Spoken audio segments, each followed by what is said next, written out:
Fine. All right. It's Kasperi, Kapanen, Gardner, and Matthews.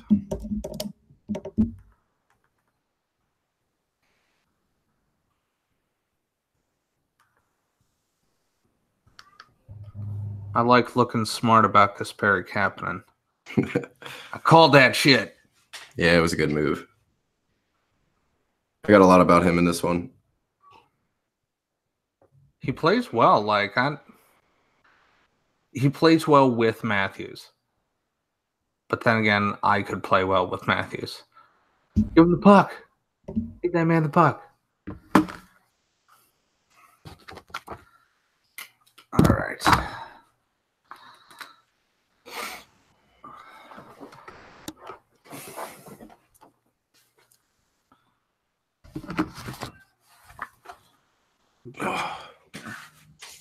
So what all of this stuff do you get?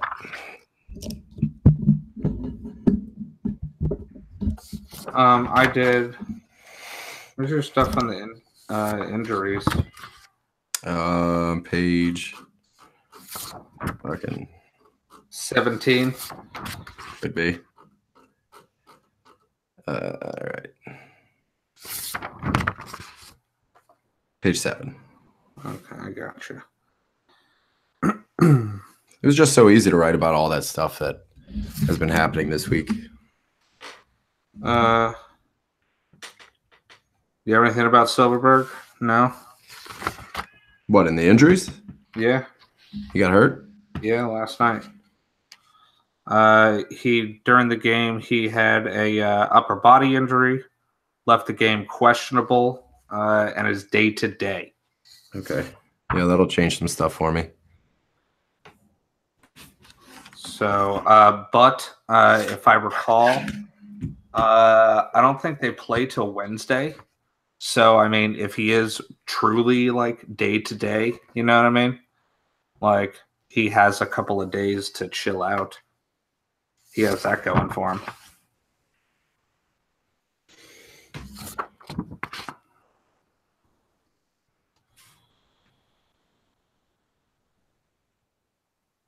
There's a lot of teams with fucking 2 games this week.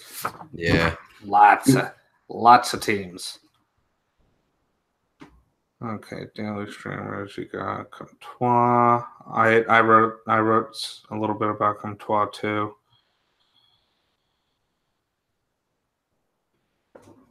Yeah, Roto World doesn't have anything about him, but Roto Wire does, I guess. Silverberg, that is. I watched it happen. I looked it up today. That is crazy. Yeah, they have it on the ESPN app. I'm glad you caught it.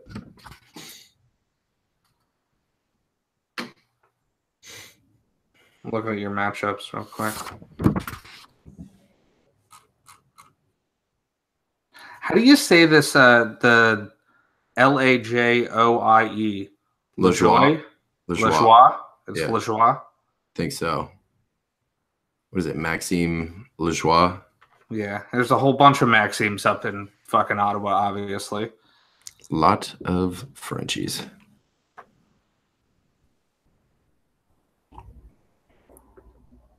You got Ty Ratty on your drop list. You just picked him up today. Are you trying to send? You trying to send mixed signals? He's on the most dropped list. So a lot of people are dropping him. Perfect time to pick him up. For me, at least. I don't know.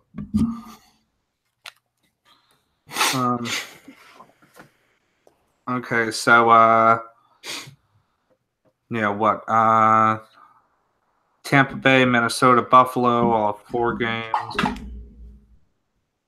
Who has 2 games? Carolina, Columbus, Ottawa, Pittsburgh, San Jose, St. Louis, Vegas, and Washington. Yeah, a lot of them. So, I mean, there's some big names that are only playing 2 games. And I think Ottawa plays tonight, so they have a big break. Did you do your matchups by day? Yeah, so back in like the daily streamers bit. Okay, I see it. I do like best matchup and then a couple streamers maybe from each. Okay. You started a Tuesday too? Yeah, so did I. So did I. I put Minnesota, Arizona, Pittsburgh, Vancouver. Vancouver.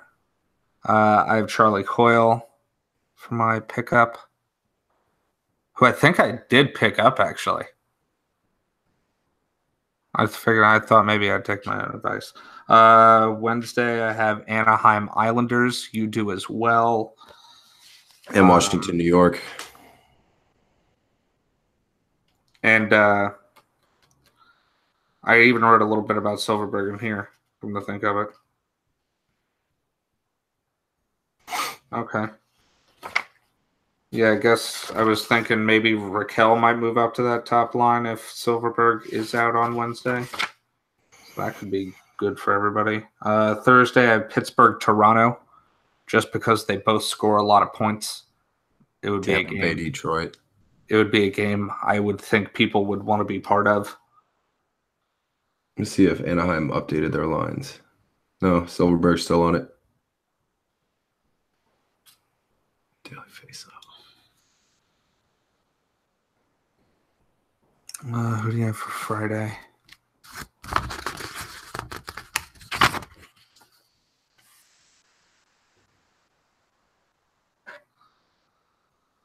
Yeah, for Friday, I picked Dallas, Minnesota, too.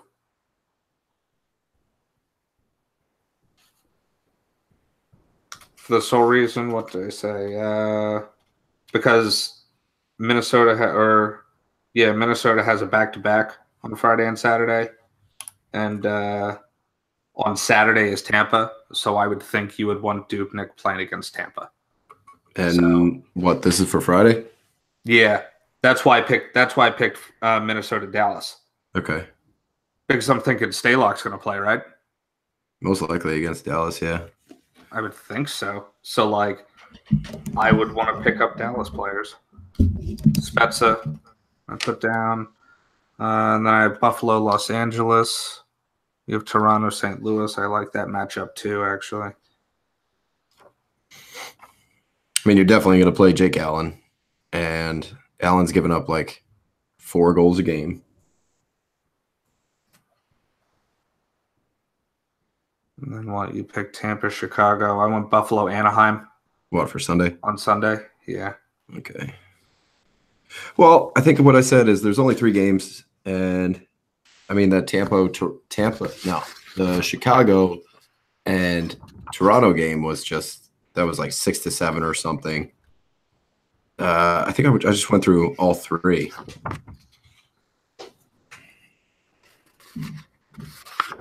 Basically saying, like, all of the people we've talked about all week are good moves here. Yeah, Comtois, Lindholm, Jesper Fast. Yeah, Comtois, I mean, definitely got me some points at the end of last week. They seem to be playing a lot of Sundays. Yeah, Anaheim has 52 off nights this entire year. So it's a really good look for them. I wonder how many Sundays they are playing. I think it's like 13 or 14. Sundays are a fucking huge day for like your team to be playing. It's the comeback day. So I mean, Allen definitely has that going for him. All right, let's get her going, yeah. Yeah.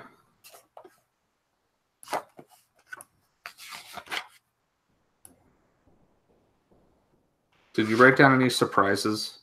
Or is that just kind of in like all intermingled? Well, going through the stories of the week, it's like Jonathan Hayes coming out of nowhere.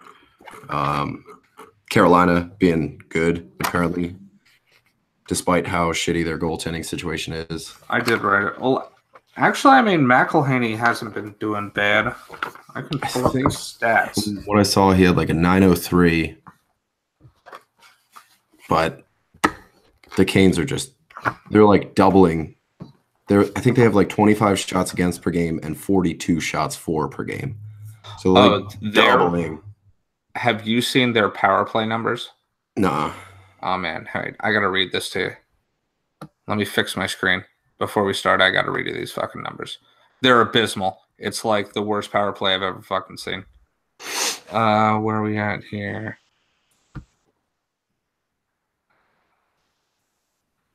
Canadian scored Jonathan Drouin.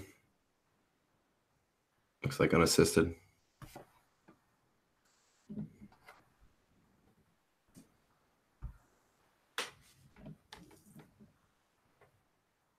Okay. The trade I proposed Allen too was better than the one he just accepted for Doughty. What did you propose him? I think it was Gensel, Getzlaff, and Hedman for Doughty and Hall. Clear upgrade on defense. Doughty, or not, Gensel, who's been doing really well, so it's a perfect sell high. And then Getzlaff, who's number 1 on his favorite team. 2 is like an assist a game guy. So, okay, so Hurricanes. They've had 2 power plays, or they've had 21 power plays. They scored on 2. 9.5%. Oh, yeah. On the power play. That's the same awful. As the Sharks. Same as the Sharks. Awful. You got and they're below Florida, Vegas, and Los Angeles having scored on 0%. Nashville at 5.9, the Rangers at 8.3, Coyotes, and the Hurricanes are tied with the Sharks. Like, that is atrocious.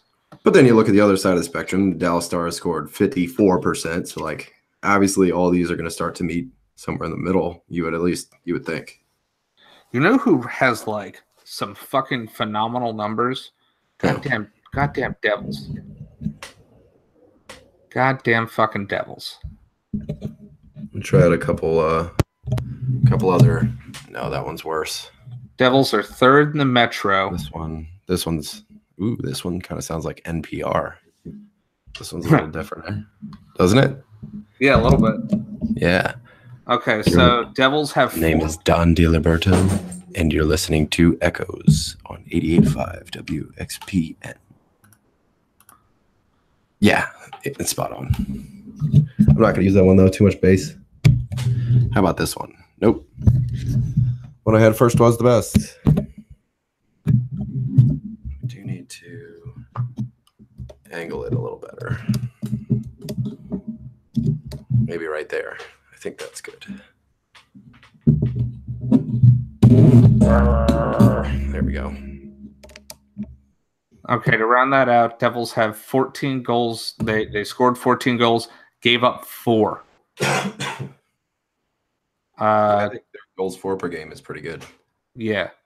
They're 21% on the power play and 91% on the penalty kill. They're 10 for 11 on the PK. Yeah, they have the best goals against right now. They're the only undefeated team left. I was just looking around at some fucking numbers and shit today while I was at work. Saw some things that caught my eye. Okay, where are we starting with stories of the week? Stories? Yeah. All right, this is not working for me. Maybe that's a little better. I don't know. What just happened? I don't know.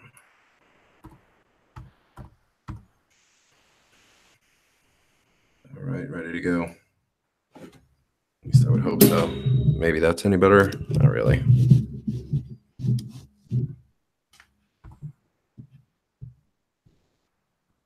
All right. Sorry. Lots of noise. All right, let's just...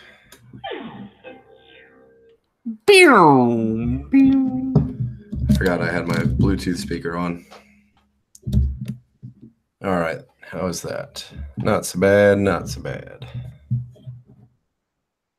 Test, test, test. Test, test, test. Feeling testy? Feeling testy. All right, coffee. Liquor. I hope Randy doesn't feel some sort of way about that trade. Oh, I bet he does. I bet he does. Well, I don't know what to tell you. Worst trade I've seen in a while. It's literally the worst trade I have ever seen. Ever. Yeah. I've never even heard of something like that. No, Pick I'm up serious. 2 guys off the waivers and sell them right away. For a fucking Top 10 possible, scorer like, in the league. you're number 1 on your team. You know what I mean? Yeah. That doesn't happen. Like, I'm sorry. Not in this league. I don't care who proposed it. If it really was Will, then Will's a fucking idiot. I think that's most likely what happened. Well, then maybe next year Will doesn't need to be in it. Yeah. I think that's fair to say. Well, I want him to take it seriously, and he's obviously not. Like, yeah. I'll hound people to take it seriously. Like, I texted multiple guys last week. I was like, dude, come on. Set your fucking lineup. Well, I talked to Will a couple times at the bar. Because then people are getting free wins. I don't think he knew that you could set it like weeks and weeks ahead of time. I just told him, I was like, yo, just take an extended shit and just set everything while you're pooping. Put that back a little bit. Yeah. I'm trying to like find a perfect spot for me to be able to like it sounds good where like in front of you. But what, up here? No, or like right here. Yeah, down. It's just hard, like, because I have to go under the bar to be able to okay, I got you. get to the computer. Well, as long as you level out the sound and whatnot. Yeah, I think we're pretty even right now. At least what I can tell. Doing a little expose on Patrick Marleau. Oh, plenty of years there. There we go. All right. 535 goals.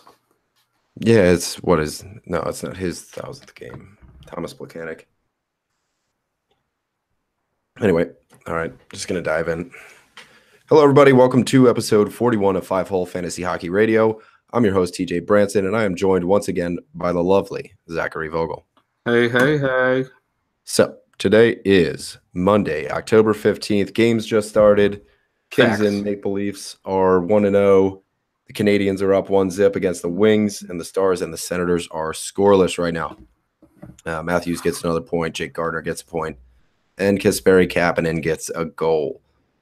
It's been a wild ride for the first couple weeks of the season here. Here we are, what is it, week 3? It's like the second week, or second matchup, rather, in Yahoo. But week 3, and so much has already happened. I mean, Toronto, they're scoring like 100 goals a game. The Knights are scoring 0 goals a game. The Carolina Hurricanes are actually pretty good right now, even despite how poorly their goalies are doing. I guess I forgot that word. But anyway, so let's start off the episode talking about Toronto, your favorite guys behind the Flyers.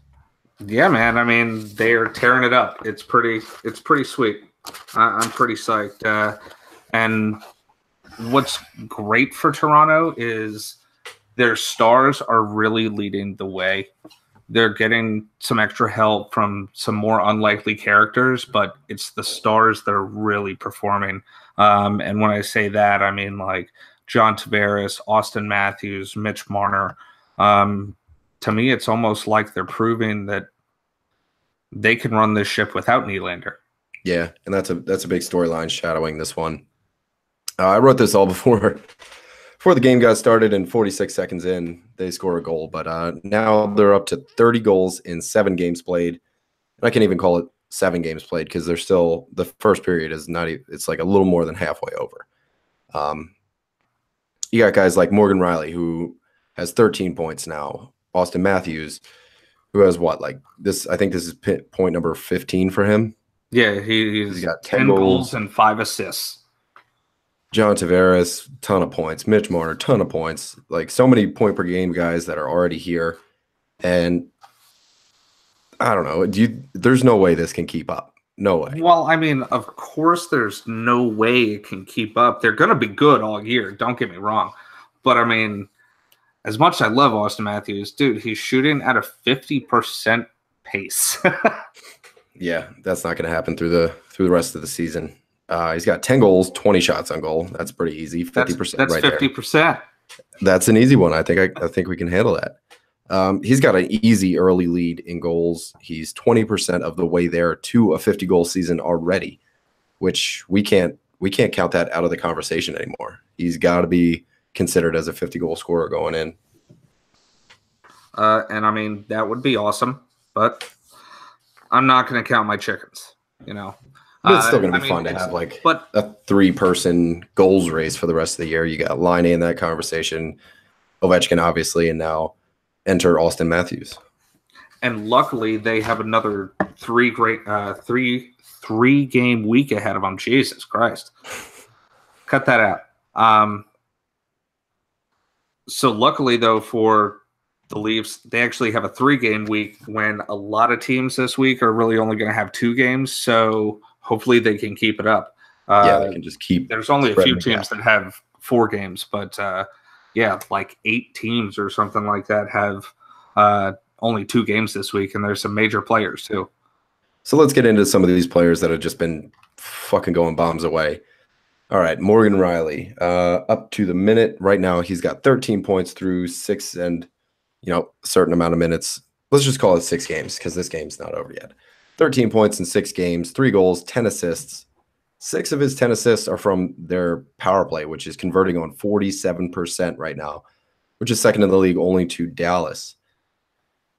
Morgan Rielly, he's shooting at an ungodly 13%, which I only say ungodly because he's been shooting at like 3 or 4% for his entire career. He's already got half the amount of goals that he had from last year, and this is all within 6 games. And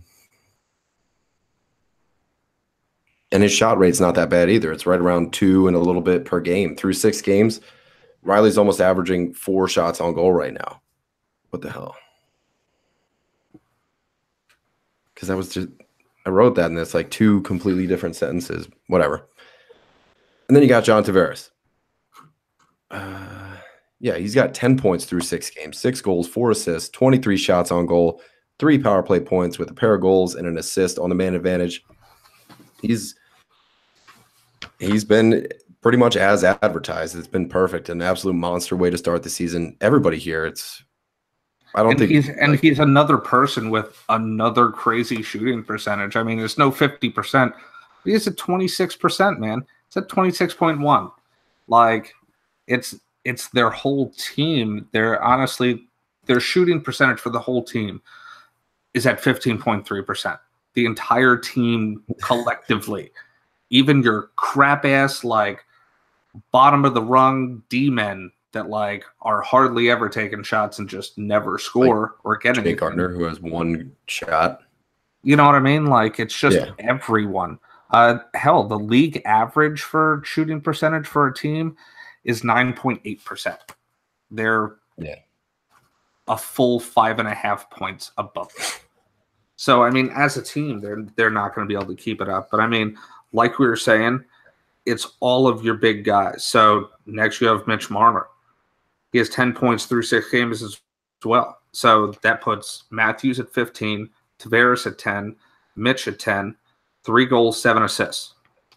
And it just seems like he's really clicking with John Tavares. So, they're not going to break that up. And then, on top of the hill, like we were saying, is Matthews with 10 goals and now 5 assists during this game that I'm watching right now in the background. And it's only on 20 shots on goal. So, I mean, this whole 50% thing can't last, but you got to live it up while it does, Yeah, it seems like going into this year, we were almost wrestling with the idea of having him being a lock for a first-round draft pick. And now he's in the conversation for a top 5 pick overall going into next year, at least. Like, I know it's still super early in, and I'm like I'm being super knee-jerk reaction about it, but I mean, they've iced 6 really impressive games, and even if this continues at half the production is right now, we can be talking about next summer. We can talk about Matthews being a top 5 pick. Companies such as Kucherov, McDavid, Crosby, Ovechkin. Now we don't. Like we've been saying, we don't have to tell you guys that a 50% shooting percentage isn't sustainable, or that Matthews is going to score 137 goals this season at this pace, or 191 points by season's end. But we can be seeing a McDavid Matthews showdown for the Art Ross. You know, that's well within the conversation, well within the realm of possibilities right now. And I know you're happy to have him on your team. I am.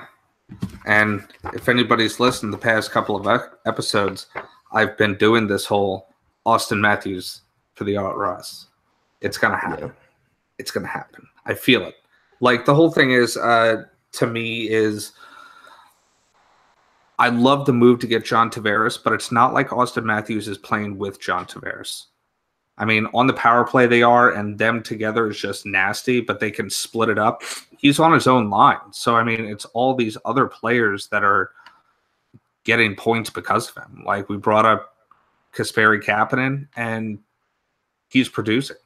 I mean, he's already got his third goal of the season, one tonight. Yeah. So, I mean, it's just a little bit of everybody. And that's the thing. When you have players like Tavares, it makes everybody better. When you have players like Austin Matthews, makes everybody better. So, I mean, are they going to slow down? Of course they are. Of course they are. I mean, but they're still going to be dominant. Yeah. They're still going to be dominant. I mean, it's so awesome to have that 1-2 punch that you do in McDavid, or not McDavid, that you do in Matthews and Tavares. It's like what we've been seeing out of Pittsburgh with Crosby and Malkin, is you don't know which line you want to key in on when you're sending out pairings to like match up with. So whichever one you decide to do most of your focus on, the other one is just going to run house on you all night. So having that, it benefits either of them, both of them. But do you remember what I said to you the other day when we were getting like way ahead of ourselves? What? What happened? Did you hear that? No. What the hell was that? Like, where did that come from? What was it? What did like it sound a commercial of some sort. Oh, do you have hockey reference? From being on Hockey Reference? Yeah. Hockey Reference every once in a while just throws one of those at you. That fucked me up, dude. I like, where the hell was I? And we were talking about a couple days ago, we were getting way ahead of ourselves about Matthews and that kind of thing. Oh, I'm going to say about how if they get to the playoffs and the game changes and you know what I mean? They're not going to be scoring 7 goals. So, like, if you run into a roadblock in the playoffs, your defense isn't going to hold you up because their defense is still giving up fucking like 4 goals a game. Yeah. You just have an offense that can outscore whoever you're playing. Okay. So I'm going to say that. All right. Oh, I thought we were already into it. I was just running with that. So I don't know if you remember what I talked to you about the other day, but I love the fact that Toronto's scoring all these points and getting all these goals and everything. But come playoff time, when the game kind of changes, if you hit a skid and you're giving up tons of goals like they are, like they're winning games, don't get me wrong, but they're scoring 7 goals and winning by 2. Like, right. Yeah. If you run into a good defense, you run into Nashville in the playoffs, they might be able to stop you. You know what I mean? Just because you need to win a 1-0 game and they're holding you to it. Yeah. That's what the playoffs are. So, I mean, I love the Maple Leafs and how they're starting out, but I've seen things like that happen. Yeah, and you got Freddie Anderson, who has an 8.99 right now and a 3.02 goals allowed, but he's still won 4 out of 5 games. He's got 400% for quality starts, or whatever that is, and a goal saved above average of -1 and like a quarter. So he's not doing as well as he's supposed to be doing, and the team's doing a lot better than they are supposed to be doing. Oh man, this Red Wing game seems awesome. It's 2-1 now. I can't switch it over. Thomas Plekanec scores in his 1,000th game. Dude, exciting. Did I talk about Montreal? Because if I didn't, I was meaning to. I don't think I did. I didn't get to it. Yeah, they just beat. But yeah, I mean, Montreal is a surprise. I mean. So, all right, back to Toronto. Sorry, what do you think? So, I mean, I don't know. I haven't heard anything new about Nylander. Just going into this, and you got like trade rumors around the corner. Everybody's saying, "Oh, we got to trade him for a D." I mean, of course, that's what the fans are going to say, but the organization is saying he's not being shopped, he's not getting traded, anything like that. So, when you have fans that are looking at this, the their team that's scoring like the most goals in the NHL right now and how well they're doing without Nylander, it's easy for them to say, oh, we don't need him and think about him as a trade chip. But the truth is, Nylander's out there every single day training. He wants to come back. He knows that he's going to kind of set the benchmark out of the Matthews, Marner, that whole trio for contracts. And he's going to be the one that everybody just assumes is going to get the least amount of money. So he doesn't want to be left so far in the rearview mirror. So I think that's a lot of what kind of what's happening. It's not so much like Toronto undervalues him or Nylander overvalues himself. He just doesn't want to be left out when you're giving away a third of your cap to 3 players, the way that Chicago did so far back. Like, you got Tavares already making $10 million. And then what's Matthews going to get? Probably 12, more than that. And Marner probably a solid 8.5. That's a lot of money, and you got to make sure you get some too. And that's the whole thing. I mean, that's the hard part. You, as a fan, you almost have to hope that they can come to some sort of. They really have to sell him on the Stanley Cup. That's how they make this work. They sell him on the Stanley Cup. Say, we're trying to get everybody to do this for years to come.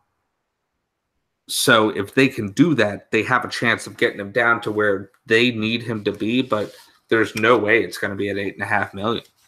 That leaves you no room for fucking anything. Oh, I lost you. I hear you. Okay. I got you back. All right. So if and when Nylander does come back, what does that do to Kasperi Kapanen?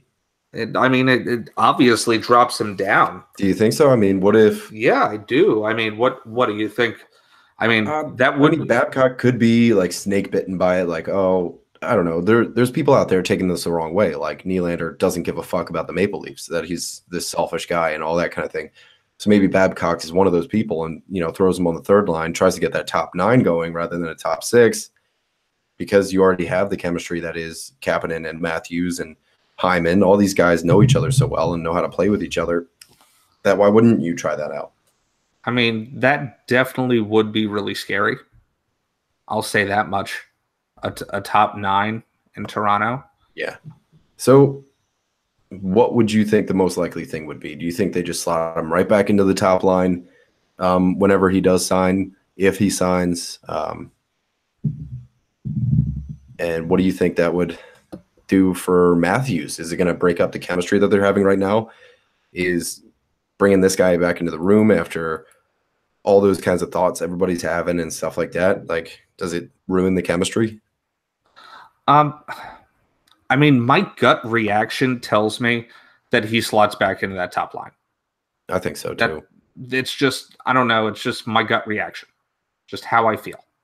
Because it's not like that third. It's not like he'd be playing with bad people on the third line, though. You know what I mean? Obviously, like the whole. If you're a Nylander owner, which I am in one of my many leagues, you want him playing with Austin Matthews. But if he's playing on that third line, chances are he's playing with Nazem Kadri and Connor Brown. You know what I mean? Yeah, so, that's not a bad look either. That would probably literally turn that third line maybe even into the best third line in hockey, or at least the best scoring line. It's a threat, that's for sure. Yeah, if you think about it, I would even think that their number 2 line is top 1 or 2 in the league too. Their second line with John Tavares, Marner, and Zach Hyman. Zach Hyman is a serviceable player, and he's like way, way, way below the people that he plays with. You know what I mean? But that's the whole thing. Like, he's not bad, and like, so even which one of these is not like the other? Like, even if Kapanen goes to the third line, you still have a pretty good third line. Obviously, Kapanen isn't as valuable as he is right now, but I don't know. I'm thinking the first thing that happens if I'm a Kapanen owner is if Nylander signs, I'm trying to trade him right away. Just sell high, sell high, sell high. I'd maybe even think about trading him now. You know, he's on the upswing. It's not like you're going to get somebody's fucking boat for him, but like, you're going to get somebody, and I mean, at some point in time, Nylander's got to get signed. Everything's coming out saying that they're not like moving him. So like, you got to think that something's going to happen. And I mean, if Kapanen ends up staying on that first line, I'd be surprised, but I'm going to go with no. Okay. So yeah, we can leave that one. So then you got Jake Gardiner, who he has now 5 assists in their game so far, including the one from tonight. But it almost feels like he hasn't been there. You got this onslaught of offense, all these goals, and you only got a piece of 5 of them. And it just kind of seems like, I mean, right now you have a defenseman that has more points than Erik Karlsson, but it still feels like you want more. You want more. He's only got 1 shot. I don't know if he has a shot tonight, but he's only got 1 shot through these games. Yeah, it's like everybody else is doing awesome, and then there's Jake Gardiner owners. And I mean, honestly, I thought he'd be. I would have been interested in drafting him. Hell, I'm still interested in picking him up. If somebody wanted to trade me, I'd be fine with that. Well, maybe I'll trade him to you for Shabbat, maybe. For Shabbat, huh? Yeah, maybe. That would be an interesting one. So, do you consider? Is there anybody else outside of these stars? And obviously, guys like.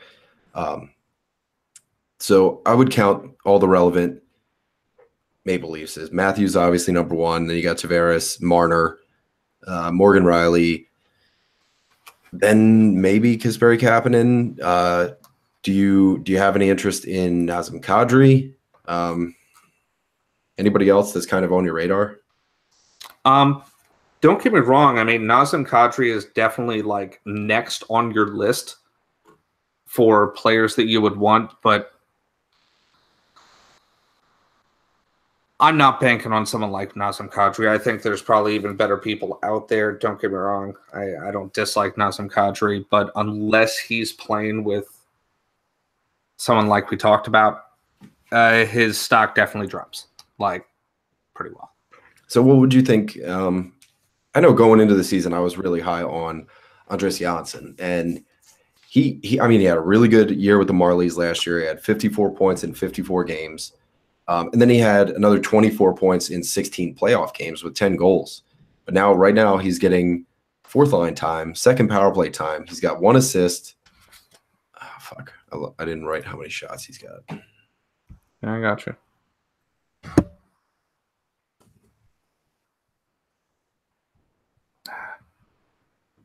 He's only got 4 shots through these games. And he's averaging like 10 minutes a game. Or no, 8.5 minutes a game. And I think he got scratched a couple games, and I'm pretty sure he did. I got to make sure that's right. Yeah, no one likes a healthy scratch. No one likes a healthy scratch. We'll get to that with Kevin Shattenkirk later. Bum, bum, bum. He's getting a lot of defensive zone draws right now. He's got a positive Corsi and a positive Corsi for in relative to his teammates. So he is pretty good with the puck. He's good when they're on the ice. And I was hoping that he would get more of a chance alongside Matthews, given his speed and his stats last year for the Marlies. But apparently he had a pretty weak camp. He's been scratched twice, and it seems like he's going to have some serious hurdles to jump, especially if he wants to beat out somebody like Kapanen, who is really meshing, and there's no reason for them to get rid of him. I mean, you're not jumping Marner. So I think the only thing that you could hope out of somebody like Andreas Janssen is that he does get a sniff of that top line. But outside of that, I don't see any relevance there. Predator scored already. Shit. Hey, I was thinking, your whole Jake Gardiner thing, what you just have like written here, where at you, bro, or where you at, bro? Yeah. I think that could be a whole segment. Okay. No, just like where you have like 2 guys where it's like, why aren't you producing like you're supposed to? And just call it where you at, bro. So that's something for the future. It's just something I was thinking about when I read that. Yeah, like a cold streak segment. Yeah, you know what I mean? Like that we just intertwine into each episode, and it's like, hey, it's for where you at, bro. We got some All right. music for where you at, bro. Oh yeah, I want to. That's actually, I was gonna. Do you agree? Like, I was Yeah. thinking that, like, we need certain music for like certain segments. I don't know. I can make it happen. I I'll see think if, it would sound good. Now's not the time to ask Randy for a favor. Hey man, I know you're super mad that you didn't get Tyler Seguin for trash, but you want to make me a little ditty? All right, I feel like too much of the world is talking about Toronto right now, so it's definitely about time we move on to somebody else who's a bit more surprising. I mean, Toronto, that's not surprising that they're doing so well, but what about the Chicago Blackhawks, man? Like, What about them? They're doing pretty well. I mean, Taze is showing some relevance again. You got Corey Crawford hopefully coming back this Thursday, and they could be, I mean, not necessarily in the running, but they're not going to be as shitty as they were last year, maybe. But I don't know. You got the emergence of some really some new guys, a lot of free agents that they picked up. So let's get into it. I mean, you got Crawford coming back. He's questionable for Thursday's game, but they did project an October 18th return date, and that's exactly when he's slated to come back. So he could play this Thursday. And then you got Jonathan Taze, who has been on fire lately. He's got 9 points in 5 games on 19 shots after posting 52 points, 58 and 58 going 3 seasons back. So another like really early crazy shooting percentage. He's shooting at 26 right now. There's no way he like continues that for the rest of the year, but I would think that you would have to be optimistic that he can break 60 points this year, and I think the team as a whole is going to come crashing down to earth from, I think they got like 4.5 goals per game right now. Top 3 in the league behind New Jersey and the Maple Leafs. It's all got to come unhinged at some point. But in the meantime, what do you think about Taze? Do you think it's a time to sell high or a time to be super excited about possibly having a 60, 65 point guy on your team? I mean, I talked about it last week. I still think it's time to sell Taze. Like, prove me wrong, Jonathan Taze, but I still think it's time to sell Taze. If you can get him for a good return, fucking do it. Just do it. I think I agree in a way that the longer we wait into the season, the further away he's going to get from this point per game pace. So the longer you wait, the less value he has. I mean, I think one thing that can probably not produce at the same level, but at least produce more consistently throughout the year is DeBrincat and Kane, though. Like, yeah. I'll say that much. DeBrincat's been playing well with whoever he plays with, so yeah, who knows if they want to break this up. DeBrincat has 6 goals, 3 assists. So I mean, 9 points in 5 games. That's Toronto numbers. Same as Taze too. Yeah, it's perfect. But just like the same as every guy we've been talking about, all these hot starts, he's shooting at 31%. We know that's not going to work. Yeah, it's just early puck luck and maybe I don't know, a really easy schedule to start the year. I mean, but then we got to start talking about these new guys. I mean, who the fuck are these people? This could even be a new segment. Who the fuck are you? So you got Dominic Cahoon, Henry Jokiharju, and Alex Fortin. Who the fuck are these guys? So I did a little digging. Dominic Cahoon, he is 2% on Yahoo. He's got tri-eligibility, center, left wing, and right wing. And he's less than 1% in ESPN right now. He's riding shotgun with Taze and DeBrincat. He's a 23-year-old natural center who signed from Germany. He inked I'm going to have you take this one, what team he's playing on, but it looks like ECH Munchen. Is that right? Munchen. Like Bayern Munchen? Sure. He signed in April. Club.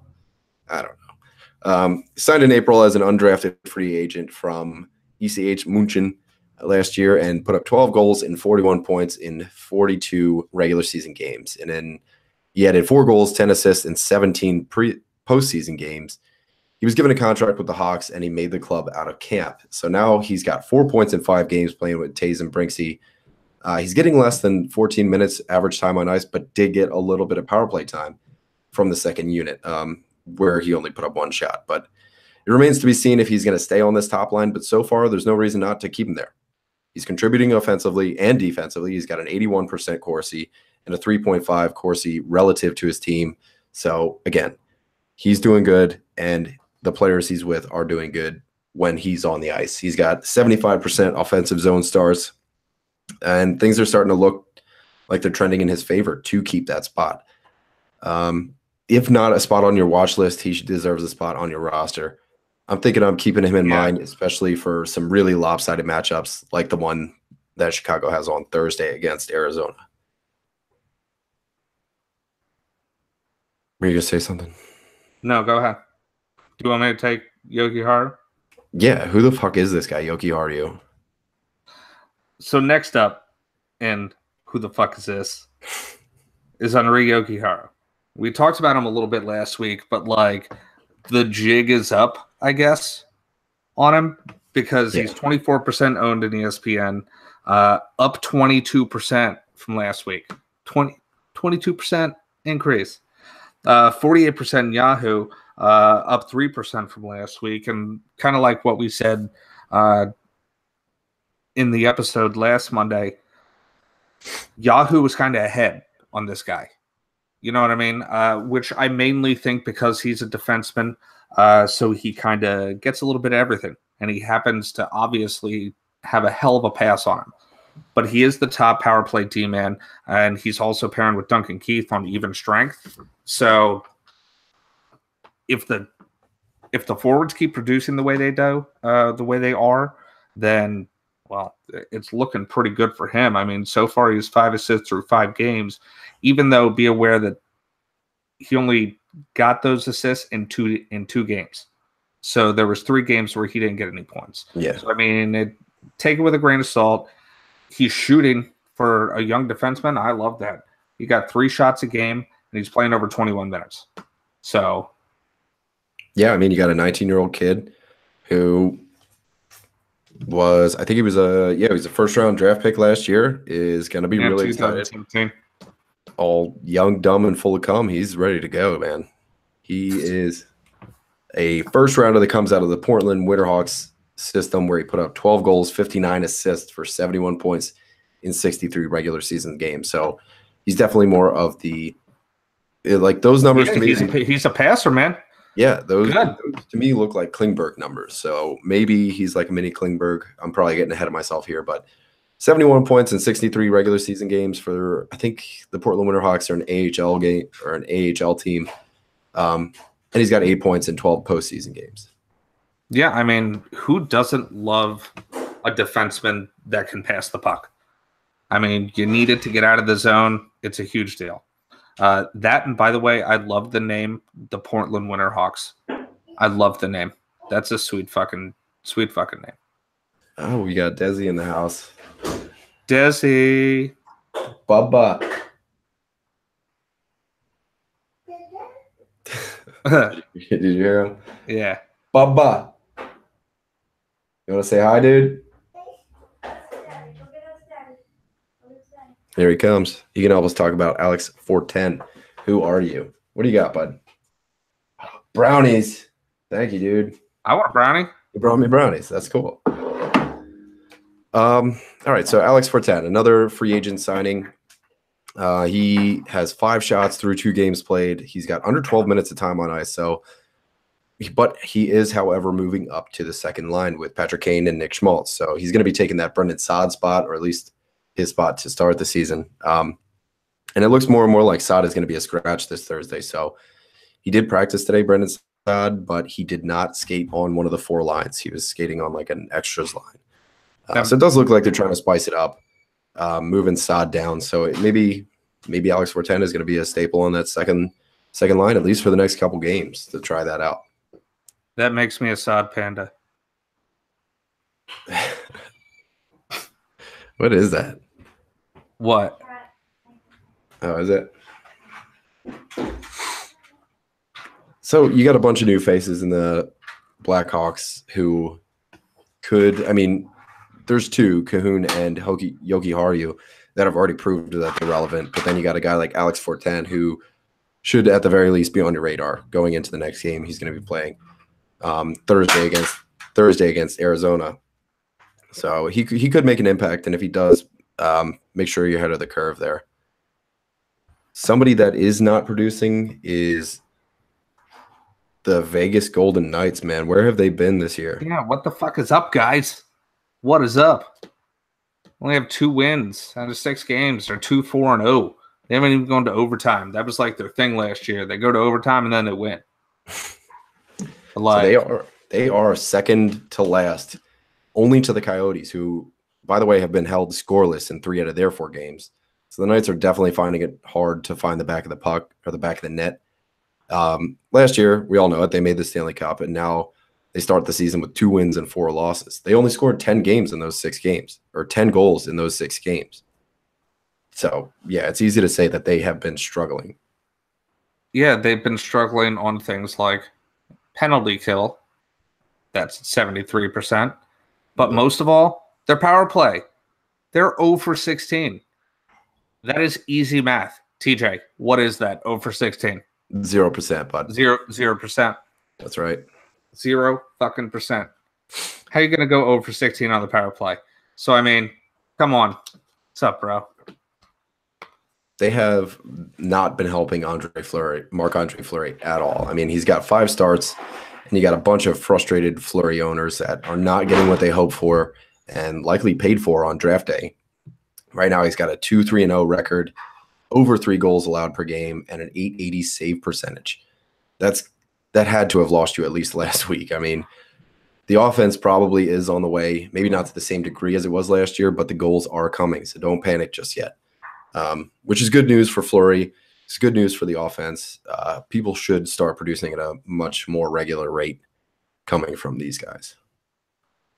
It's just that I know that there's, like, I'm sure a ton of people out there that are like, I told you so. I told you it's gonna happen. Like, all right. It's a little bit too far back down to earth. Yeah. And that kind of like moves us perfectly into these slow starts. Yeah, like slow starts. Let's do it. The whole don't panic list that we're having right now. We can start off with the Kucherov and Stamkos and Hedman owners out there. Like they only have 3 games played right now. They're one of like 4 teams that only have 3 games played. You're looking at guys like Matthews, like Tays, who all have 5 and 6 games played. And Kucherov's just being overshadowed by these guys, don't you think? Yeah, well, I mean, that'll happen when you're not scoring to begin the season. So they did just shellac Columbus, though. I think it was like 8-2 or something. Yeah, and luckily Kucherov did finally get a goal in that one. So I mean, he has a goal and an assist on 3 shots in that game against Columbus. But I mean, there's these other guys that we've been talking about that are out there getting 2-3 points a night. I mean, that's your MO, Kucherov. Stick to it. So I mean, otherwise, he's gonna come back. I mean, he's a top 10 scorer. Like he's probably at a top 5 scorer almost every year. So don't worry, pump the brakes. It's gonna be okay. But it's a perfect time to at least buy low. To try and buy low. It's probably not going to happen, but who knows? People are finicky. People are finicky. A lot of these guys in the first couple weeks, like they just panic, and it's a perfect time to buy low on guys that you know are going to get point per game or above, like Kucherov. Yeah, make them feel good by giving them one of your players that are just super streaky right now, and Jonathan Tays for Kucherov. You know what I mean? Oh man, you get Jonathan Tays for Kucherov, I'd shit my pants. I don't know what I'd do. So how about this? How about the San Jose power play, man? The number 1 power play with Brent Burns, Erik Karlsson. It was supposed to end the world, and not just scored their first goal. Not so much. And yeah, they just got their first goal against Philadelphia, of course. I think there were like fucking 13 penalties in that game. But Hurdle finally snapped one home with Erik Karlsson and Brent Burns on the assist. So they each got their first power play point. They are ranking in the bottom 10 right now for power play conversion. You got a few teams that still haven't scored on the power play, but it does say a good bit about how the chemistry might be or may not be working. But hold on, there was something I wanted to add right there. I mean, they're going to figure it out, though. I mean, they are at 9.5% for their power play, which is pretty fucking bad. I mean, they're 2 for 21, but I don't know. It's just we talked about gut feelings earlier. Yeah, my gut tells me that the San Jose Sharks are going to come back around. Yeah, they're second in shots per game behind Carolina. They're putting on almost 40 shots a game. They haven't been able to score on over 90% of their power play opportunities. And I would think that, Coach DeBoer, Peter DeBoer's insistence to keep Erik Karlsson on that first unit, despite how bad they've been, shows that he wants it to work. So I think he's going to be definitely staying on that top power play unit, even though Karlsson's only got 3 points and Burns only has 4. These are not trends that we expect to continue by any means. So the goals are going to come, the points are going to come, the power play is going to gather steam, no problem. But again, perfect time to buy low. I mean, Karlsson, you might be able to get a Morgan Rielly for an Erik Karlsson trade. That might even work out. Woo! You might lose it because Rielly is on fire right now. But count it up. I mean, if you might tell me at the beginning of the year that Morgan Rielly will have more points than Erik Karlsson, I would tell you you're a liar. Go kick rocks. I tell you you're a liar. Marc-Andre Fleury, another one. We were just talking about it with Vegas and how they haven't shown up yet. You got Fleury, who is really good in the games he wins and really, really bad in the games he loses. The games he won, he had a shutout. He had a 9.67. The games he lost, he had a 6.88, a 7.65, and an 8.57. We said it already. I mean, we're going to touch on it again.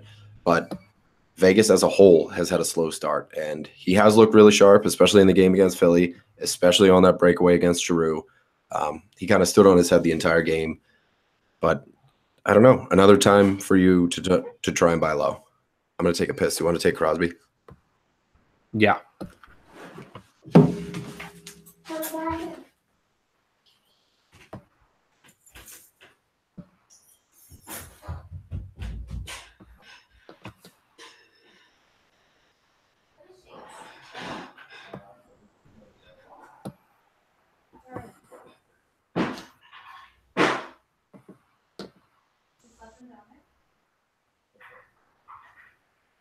It's all in the dryer still? Is it done?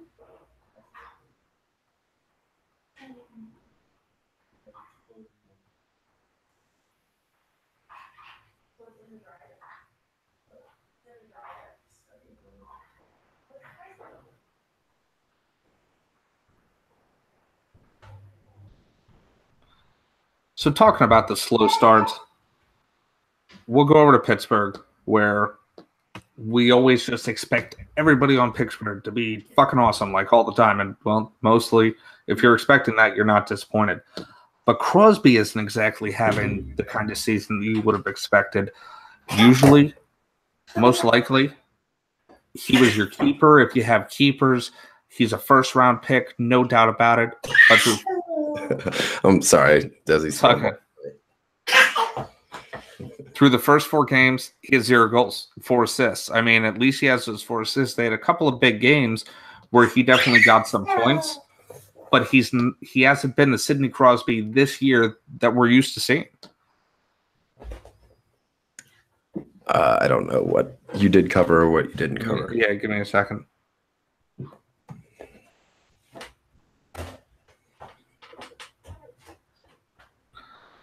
So pretty much just like we've been talking about, this is another one of those opportunities to try to buy low. You have to remember he's still Sidney Crosby. He was always going to be Sidney Crosby. And if you can buy low on him, do it. I mean, it'll still probably cost you, but yeah, it's worth a shot. I would even say like a Barkov for Alexander Barkov for Sidney Crosby, you might be able to pull it off. But then again, Barkov isn't. I'm just trying to think of another player that you can cut that out. Yeah, that's not great. I think Barkov only has 2 points. Yeah, just because he's having a slow start. Taze for Crosby. Jesus. Try it. So who did you just say? What do you Taze mean? for Crosby? Yeah, tried Taze for Crosby.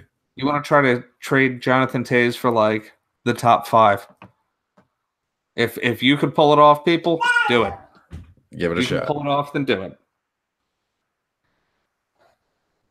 Okay, why don't you head on up to Montreal, where everybody's been surprising.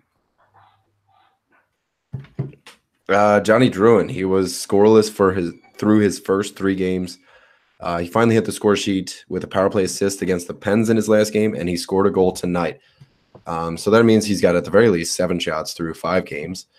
He's playing with Domi and Lehkonen, and there's a lot of progress to be made here for Drouin. He's working on slowing that cold start. He's got points in the last 2. He's 18% in Yahoo, 42% in ESPN, and I expect him to be well, I was gonna say that I'd expect him to be more available next week than he was this week, but he just scored a goal, so likely owners are like breathing a sigh of relief. Sorry, I got fucking 12 people texting me. And then you got Jeff Skinner. Going into the season, we were drooling over the idea that Skinner is going to be playing with Eichel. But not long after that. I don't know what this wee shit is. Well, I was pretty stoked about it. I mean, you got Eichel who shoots at like 4 a game, Skinner who shoots at like 4 a game. It was supposed to be a really good line. But not long into the season, Skinner gets bumped to the second line for Connor Sherry. And then not long after that, he gets bumped to power play 2 for Connor Sherry. And now Casey Middlestat is even getting some top power play time, kind of probably just to spark Casey Middlestat into some production, trying to jumpstart him. So, like I said, I was pretty high on Skinner going into it, but what can we expect with him going forward? He finally scored a goal and an assist in his last game. He's got under 13 minutes of ice time, and he finally put up his first points of the season. So I know he's like known to be like a turnover machine. He's not exactly a defensive player. But Housley has been commenting on him, saying that he's doing like the little things right.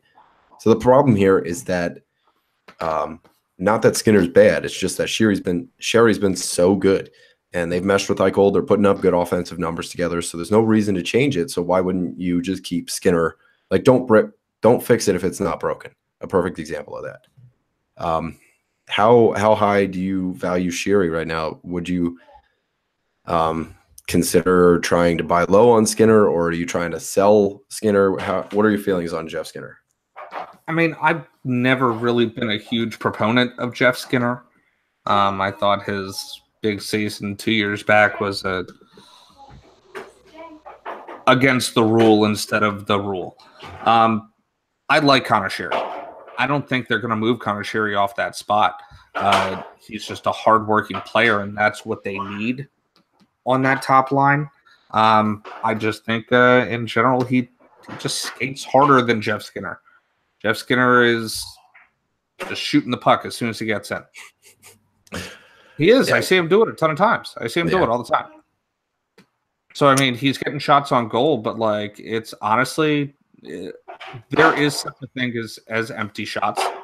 You know what I mean? Just because somebody has 6 shots on goal doesn't mean that, look at the scoring chances. It's a lot different. Yeah, he's just pumping them straight into his chest. Okay, so moving on, we're going to get into a little goalie situation, and that's Jake Allen and the St. Louis Blues in general. So through 4 games played, they're 1-1-2. I will say this. They seem to be losing close games. I'll give them that. But Jake Allen isn't helping his situation any. He's let in 17 goals on 122 shots for an .878 save percentage and over 4 goals against average for goals per game. Yeah, you can't do that, man. That's how you end up with 1 win and 4 starts. Yikes. That's what happens. Yeah, especially, I mean, we thought they were going to be just like a crazy offensive powerhouse going into the season. Now, I will say this, just like everybody else that we've been talking about with these slow starts, I am definitely interested in Jake Allen. I would trade for Jake Allen at a on a discount in a fucking second. By the way, the Leafs just scored. I believe it was Mitch Marner. No kidding. Mitch, please. Canadians are up to 5 goals. Just a real quick update here. I mean, all right. Tatar gets a goal. Gallagher gets a goal. Charles Hudon gets a goal. Jesus. The Red Wings are just not good. Yeah, but the Red Wings can click on offense at times. But for some reason, the Canadian, I'll say this. There's a lot of teams that we kind of all expected to be shitty, and they're not. The Canadians, Buffalo, like we were talking about, Vancouver, Arizona is exactly what we thought they were going to be. So, hey, we were all right about that one. Everybody was right about that one. But, yeah, so, I mean, there are definitely a lot of surprising teams. And Montreal is definitely one of them. What do you got, buddy? He just dumped his dump truck all over. I was going to say, that sounded loud as shit. What do you got? All right, so how about your hometown squad now, Carolina, man? Are you jumping on the train, or are you kind of chilling the fuck out on them? I don't know if I'm jumping on the train because I don't know if I could ever do that. But I will say they've been very impressive. I'll give them that. They need to do a little better on defense, obviously. But, I mean, with Ron Brind'Amour at the helm, they started out at their best ever. He had points in his first 5 games, 4 wins, 1 overtime loss, and 0 losses. I mean, they didn't lose their first game until last night. And while the score may not have shown it, because it went away at the end, but they were competitive. You know what I mean? They're working hard. I mean, it was tied, it was not tied, it was tied, it was not tied. But yeah, so I mean, Ron Brind'Amour is doing a decent job, except their power play, like we've been talking about, all these struggling teams had everything, like one major thing in common. Now there's a team that's actually doing well just because they're kicking ass on even strength, but they also are abysmal on the power play. Just like the Sharks, they have 2 power play points in 21 attempts. Oof. 9.5%. Wow. That's a no good. The first in the league too in shots per game. And I mean, that's way behind league average. The league average is 20.8.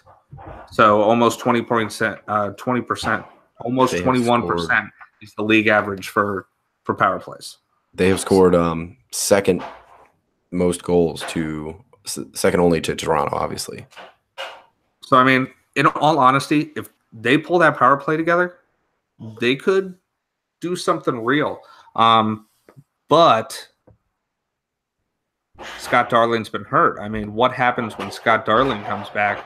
Obviously, he's their starting goalie, and you got to think, hey, maybe it's good that he's coming back. But I mean, Matt Culhane isn't doing that bad. He's the better of the two right now, at least. I mean, Mrazek's got a sub 900, and at the very least, I think McElhinney is. I think he has like a 903 or something, but it's better than Mrazek. Yeah. So I mean, we're witnessing like a backup duel going on right now. And who would have thought that it would have been McElhinney? You know, not Toronto. So you got guys like Warren Fogle, who has. I mean, just last week he was like a really good streamer, and now he's looking like a lock. And then guys like Michael Furland, Justin Williams, Jordan Stahl, they could be available in some leagues, and they're all producing pretty well. I mean, you got Ahu, obviously, who leads the team with 11 points. Next up is Williams with 7. Stahl, Ferland, and Teravainen each have 6. Obviously, the goaltending situation is something to stay away from, but they have almost like the same problem that, well, not problem, but the same strategy as Toronto. Just outscore the other team. That's it. Who cares about defense? Just outscore them. Yeah, and I mean, I even picked up Ferland last week. He got me an assist. I was happy about it. You know what I mean? Hey, you get me anything. I'm fine with everybody getting 1 point a game. That works for me. But like you were saying, Jordan Stahl, he's probably been the biggest proponent of this whole thing. Obviously, Sebastian Aho's going to get his piece. Justin Williams has kind of like had a rejuvenation. But I think it's Justin Stahl's 4 goals and 2 assists through that 6 games that really kind of does it. Now, he is owned like pretty much 50% in each kind of league. So ESPN, 46%. Not too bad. He's out there in half your leagues. But that is up 22% from last week. And it always seems like Yahoo kind of has a little jump start on all these things. He's at 51% in Yahoo, and that's only up 5%. So, like, people kind of had the drop in Yahoo last week, which I'd love to see. Way to go, you Yahoo guys. Want to say hi to Desi? Hey, Desi. There he is. What's up, bud? Say hi, bud. Here. Wave hi. What's that? He's busy playing. What is that? He's got like those letters from it's like you put the letter in the letter-shaped hole board. Nice. Got like all the vowels out. Putting them in his dump truck and flinging them everywhere. It's great. You can't put a V in an E hole, you know what I mean? Another good story that's coming out of the NHL, I mean, obviously before his concussion, is Elias Pettersson. I had to make sure to say that one right. So he is concussed, or at least has concussion-like symptoms. He was looking like the real deal. He's got 8 points in 5 games with a goal per game pretty much, and 3 assists on 13 shots. He's got 4 power play points, and he's looking like a hold in many leagues. So now maybe your best time to bite on, maybe find the Pettersson owner in your league, and maybe they're worried, oh, he's hurt. What if he comes back, and he's all scared of the NHL, blah, blah, blah. Say whatever you have to get somebody biting on selling him. He's got a 40% shooting percentage almost, which is a bit wary, but at this pace, he's going to wind up taking over Horvat for the top line duties, and he's going to be playing with Besser, and Sven Berchi, I think, holds that top left wing. So he's going to get better deployment. He's going to look he's going to win the Calder. I'm going to agree with most of the hockey community right now and say he's going to win it. I will say he's electric to watch. Like, he's fun to watch. It's fun watching Vancouver games because Elias Pettersson and Brock Besser are on that team. Yeah, it's a really good wave of young players coming through. I will say I love some of the teams just embracing going young. I like that idea. The Maple Leafs did it a couple of years back, and now their going young thing has turned into players are becoming serious fucking players. Vancouver's got a good thing going. They've been smart. And I think they're going to trot out Adam Gaudette as the second line center now in place of Elias Pettersson. He won the Hobey Baker. He's another really good prospect out of their camp. So keep an eye out for Adam Gaudette. One thing I would like to say about Pettersson is he's one weird looking dude. I don't know if you've seen him, TJ, but he's one weird looking guy. He looks like a human version of a giraffe. Hold on, I gotta look at his face now. Bitches. Like, he kind of looks like Ross's character from Madagascar. That's who it reminds me of. He was very lanky. David Schwimmer. He got beat up. Did you see that hit? Yeah, I did see that hit. Oh, man. And Michael Matheson I know exactly what you're talking about. Yeah, he got 2 games for that one, man. Okay, right. so I had to bring it up. I had to say it. Kevin Shattenkirk, man, where to begin here? He's been scratched. He played less than 8 minutes against Carolina the other night. And then he came back after the scratching and played 17 and a half against Edmonton. So, I mean, he's got to be in the coach's crosshairs right now. He's got to do something to switch up his game to get out of the doghouse. He's a -4 with 11 shots through 4 games. Maybe this is a wake-up call. Maybe it'll work, but this has got to have a lot of Shattenkirk owners thinking about dropping him. So what would you say to those guys? I would personally, if it were me, I would find it hard to just drop him. I would think you got to stick it out. I know I would if I had him. If you want to sell him, you're selling him low.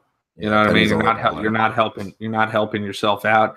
And one thing I can guarantee you is if you drop Kevin Shattenkirk, I mean, somebody else is going to pick him up. It's not like he's going to be there for you to think about it. Someone's going to take him. Unless you're in a really shallow league, where there's like a lot of defensemen available. I would definitely hold Kevin Shattenkirk for now.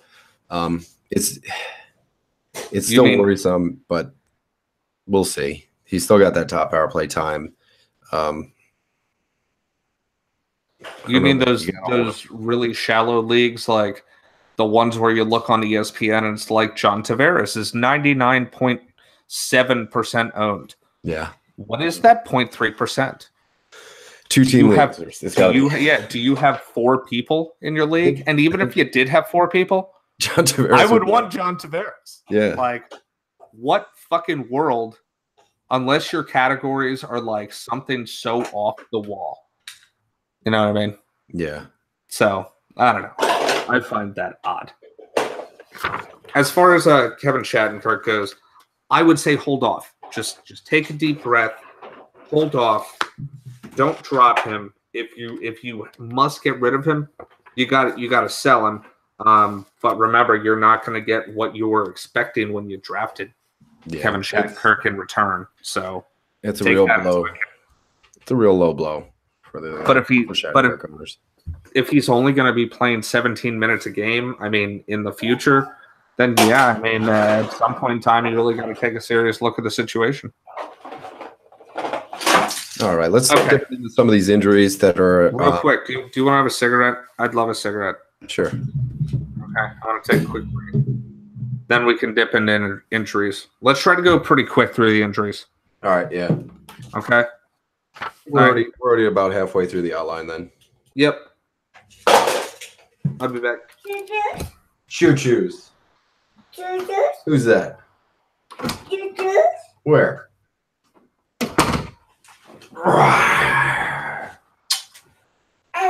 Hey.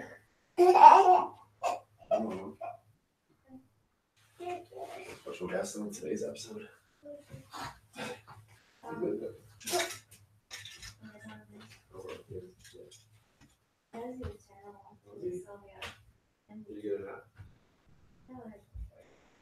So that was why, but we had to come out several times in the morning to time out. He got it on his foot. He was hitting Sylvia. Want to give Daddy a kiss? Daddy kiss? Yeah. Daddy kiss. And he did give Sylvia a kiss. But I had to just come out with a fight. She was like, he is not like this when you're not here. He's trying to impress you. So we just tried to compete with Sylvia. For attention. Why do they?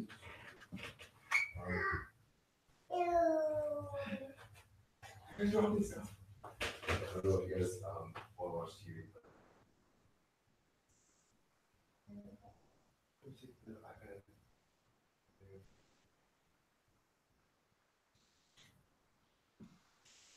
And then when we're done, we're only got about an hour left.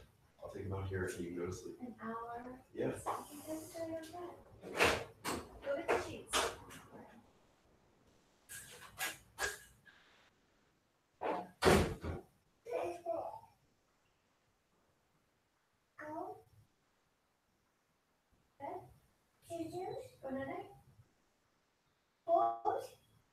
Oh.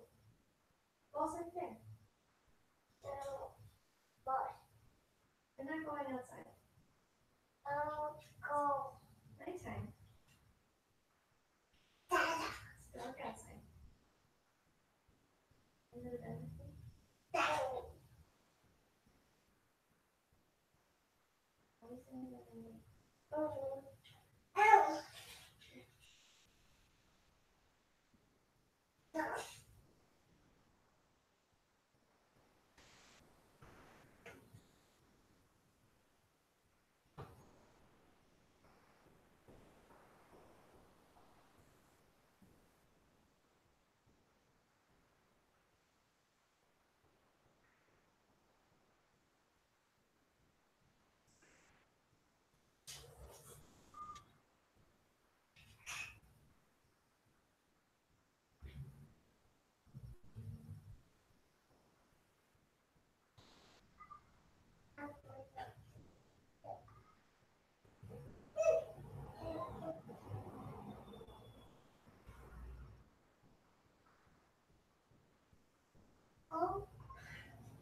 We do have a ton of quarters. Do you have fun?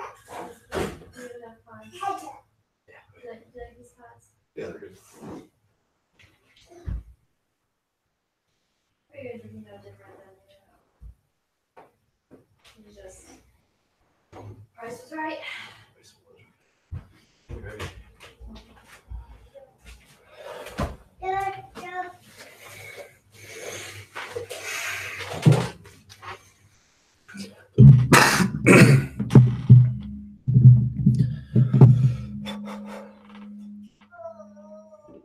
Goal. All right, let's get into some of these injuries. You got Justin Schultz out long term. Going to be missing 4 to 6 months after he suffered a fractured ankle this past weekend. That's a rough one. So you got Oli Mata and Jan Ricola. I think I'm saying that right. Bubba. Bubba. They're running the second power play unit right now with Daniel Sprong, Derek Brassard, and Dominic Simone. It's kind of weird not to see Jake Gensel getting any power play time, but nonetheless, still something to keep an eye out on. So if you do have an IR spot and you think Justin Schultz, he's probably a bottom of your decor type of defenseman anyway. I mean, is he worth a stash on IR, or is he somebody that you're just dropping?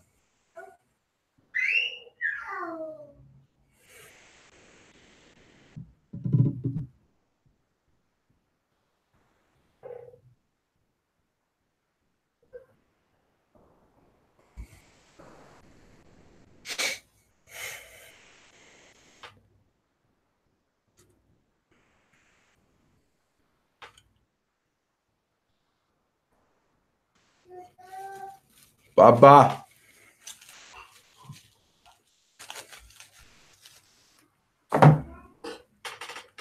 Baba.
Leave him there.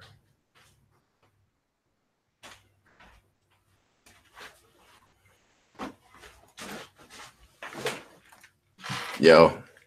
Yeah. So you remember how I was telling you about all that laundry I did? Yeah. It was because the cats peed on Desi's bed. So I washed all the sheets. And while I guess Vicky was out, the door was open the whole time. They peed on his bed again. Oh my god. So I get to do some more laundry. Fucking cats, dude.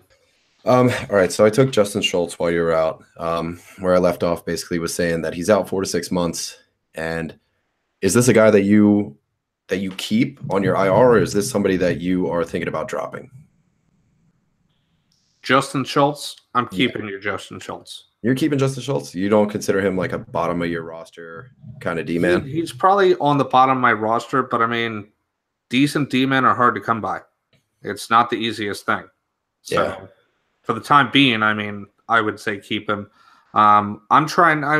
So for me in general, I'm trying not to get too ahead of myself at any given time. You know what I mean? I'm not trying to run before I walk. I want to see how my team. I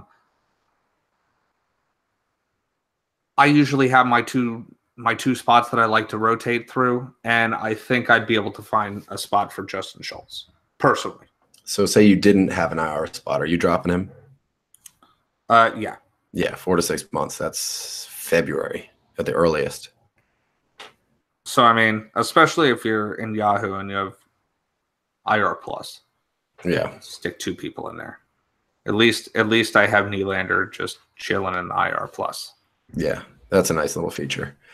All right, so kind of a smaller one here. Ryan Getzlaf, he missed 4 games due to a groin injury, which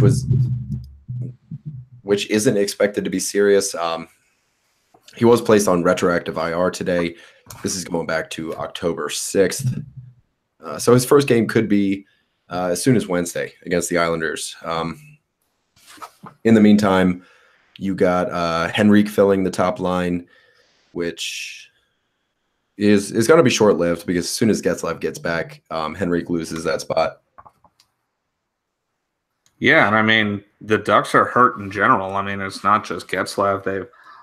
They obviously have Corey Perry out for quite some time. They just got Ryan Kessler back.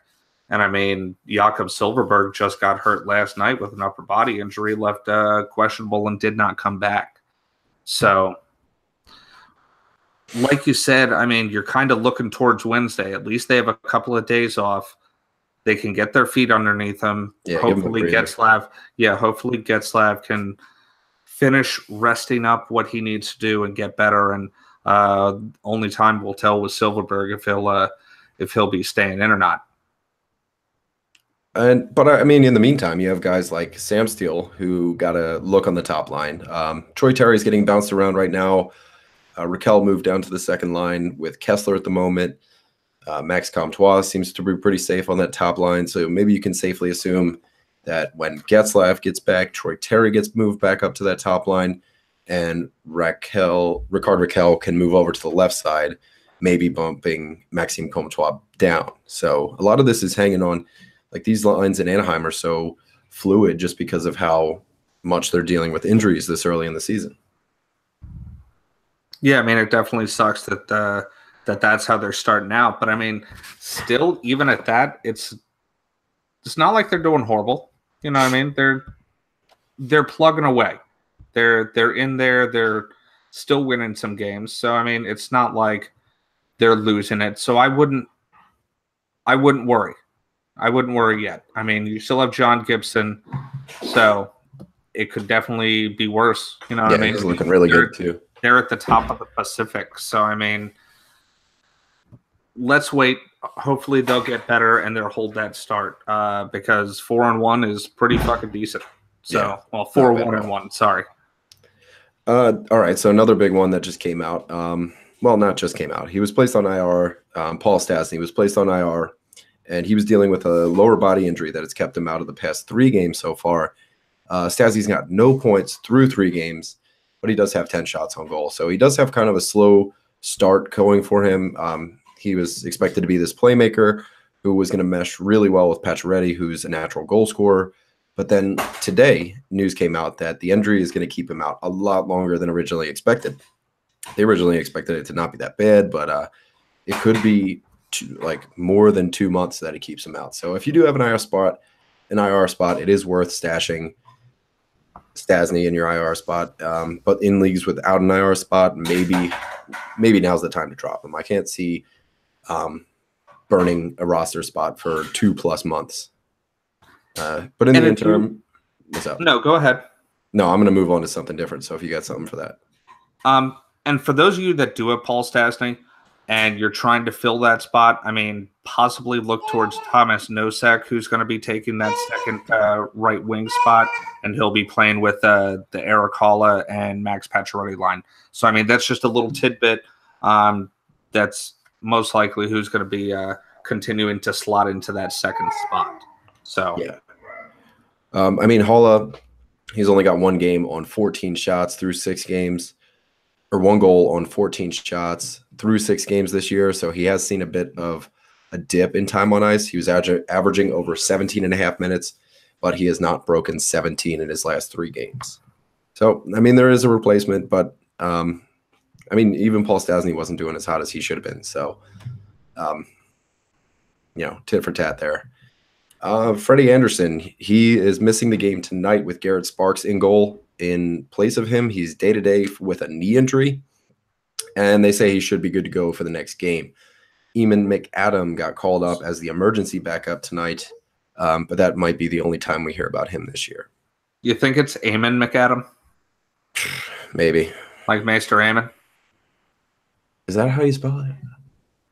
It might. Whatever. That's my guess. Let's call him that. Let us know, Eamon McAdams, if we're saying your name right. I hope so. But okay, so you said about how Garrett Sparks is playing tonight, which he is. He's in line for a win right now. I mean, they're winning 3-1. But is it going to be kind of like a Holtby Grubauer thing from last year? You know what I mean? Where it's like the goalies don't do all that great, but because of the team in front of them, they're winning. We've already kind of talked about Anderson's numbers. Let's see how Sparks does. Like, if he needs to play for extended time, he plays like this week, then shit, I'd even think about picking up Garrett Sparks. You know what I mean? Yeah. For 1 game, depending on the matchup, I'd take a look at him. And that's especially if you have Frederik Andersen. Yeah, it's good to handcuff those guys. So next up, we got Dustin Byfuglien. He is out with an upper body injury. Dmitry Kulikov is replacing him at even strength. He missed the game against Carolina, but he did skate today, and he's pissed. Yeah. And he plans to skate more tomorrow. This is all coming from the Winnipeg Sun. Then you got Nolan Patrick. He's out 7 to 10 days with an upper body injury that kind of looks like a head injury. He was hit during the game against Ottawa and left after only 3.5 minutes of game time. Oh boy, Desi. I think he got a spank. Huh? You got Jordan Wheel centering that second line for the time being. Jake Voracek moved up to the top line with Coots and Giroux. And then you got Lindblom, Wheel, and Konechny making up that second line. As Konechny has been unable to find his offense with the top line, they're kind of trying to switch things up a little bit. James Van Riemsdyk, another one out of Philly. Just stick with the Flyers. Let's do it. He still got about a month. That's on the short side of things. He moved to the IR this week. Oh boy.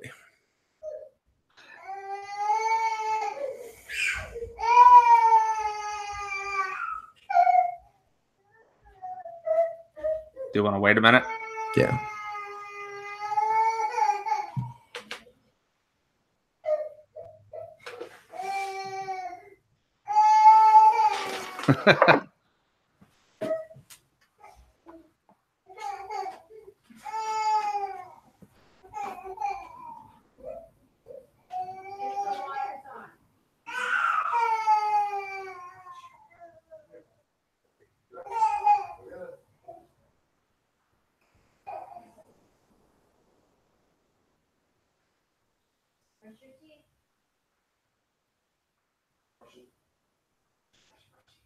Brush on, or I will for you.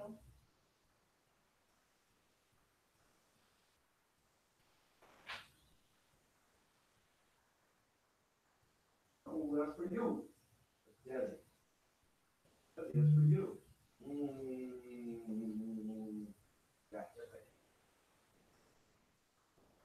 You done? You're done. You got two toothpaste. Stop it. Not enough toothpaste. You're not just eating toothpaste.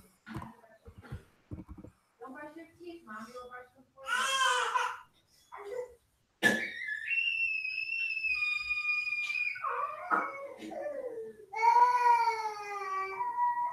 eating enough toothpaste tonight.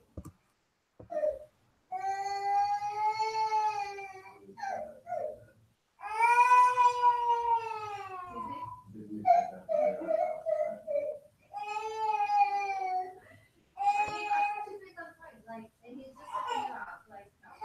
Brush your teeth, or I will brush them for you. No.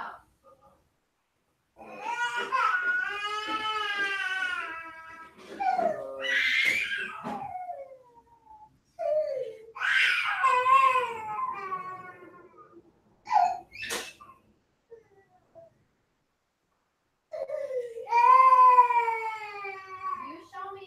You brush your teeth, or mommy brushes your teeth for you. We're done with the toothpaste.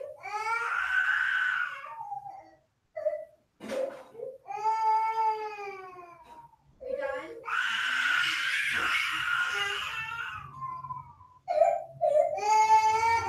Brush your teeth. What? Gotta go time out.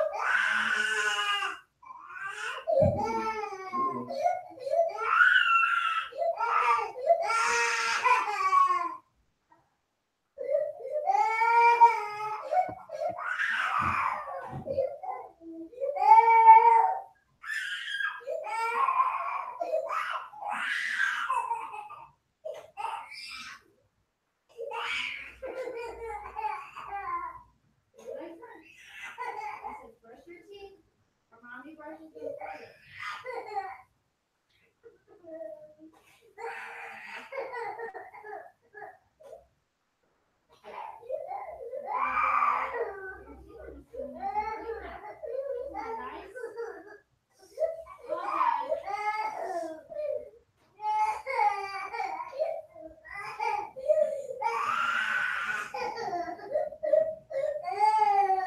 Like that, right? Hey, mommy's not there.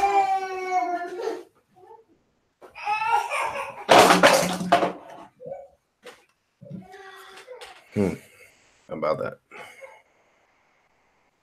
Did not want to brush his teeth. Can you do it? Vic fucking brushed him, just held him down. He was not happy about it. I can tell. All right. Next up, we got Elias Pettersson. He's going to miss the next 7 to 10 days. You got some outlets calling it a concussion, some calling it a head injury. He took that nasty hit from Mike Matheson. It was kind of like a welcome to the NHL type of hit, and had him curled up on the ground. He exited the game. Matheson had a disciplinary hearing this morning. He received 2-game suspension for it. I don't think it was a particularly dirty hit. It was kind of just the finish where, all right, so it was a clean hit, and then he power bombed him to the ground like a choke slam. I mean, and I think that the 2 games came from the fact that he did get a concussion out of it. I mean, I think if he would have gotten up and skated away like normal, it would be nothing. We wouldn't be hearing anything about it. And it's not like they're going.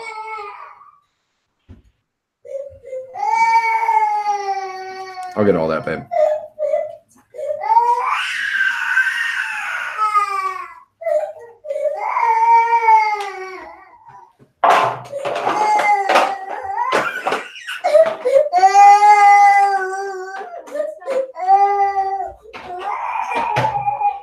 We hate bedtime.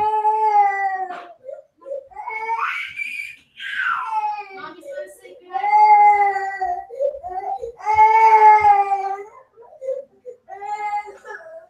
What are you doing with that? What are you doing with it? I don't want it. All right. So you were saying about Pedersen only got it because he's under the spotlight. Yeah, and I mean, it's not like the NHL is going around handing out 1-game suspensions during the regular season. It's not the preseason. So I mean, you knew he was going to get at least 2 games. That's what they ended up giving him. I think it's fair. But I mean, if he didn't get the concussion, it would have been 0 games.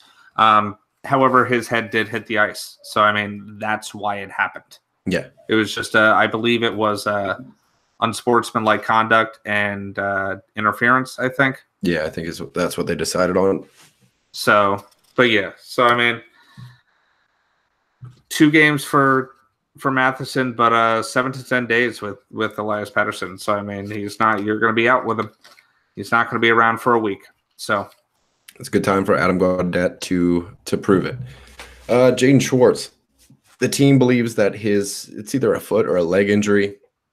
They believe that it's not too serious. So right now he's listed as day-to-day. He's been kept out of the last 2 games following a 19-minute showing versus the Flames last Thursday. Sammy Blaze is getting a short look on a line next to Shen and Perron on that second line, second power play.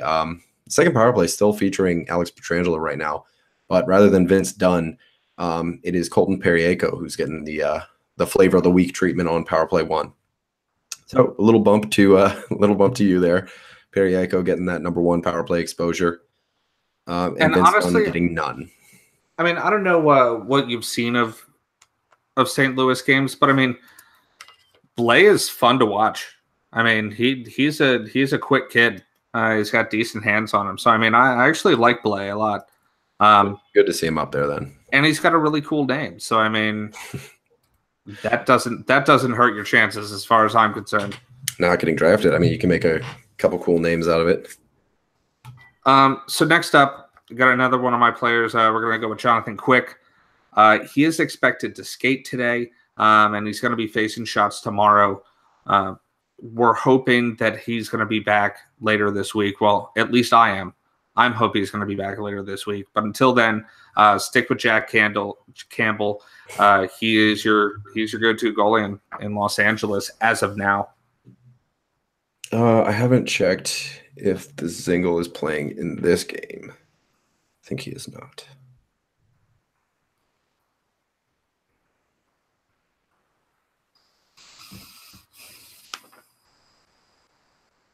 He is not. So next up we have Ryan Dzingel. A lower body injury kept him out of Saturday's game, and it's going to keep Dzingel out of tonight's game as well. The top 6 in Ottawa has kind of gotten a makeover here. You got Mikhail Bodker up with Duchesne and Colin White, and that's the top line. And then you got Brady Tkachuk and his red-hot play right now. He's playing with Zach Smith and Mark Stone, which isn't a bad line by any means as far as what Ottawa can come up with, but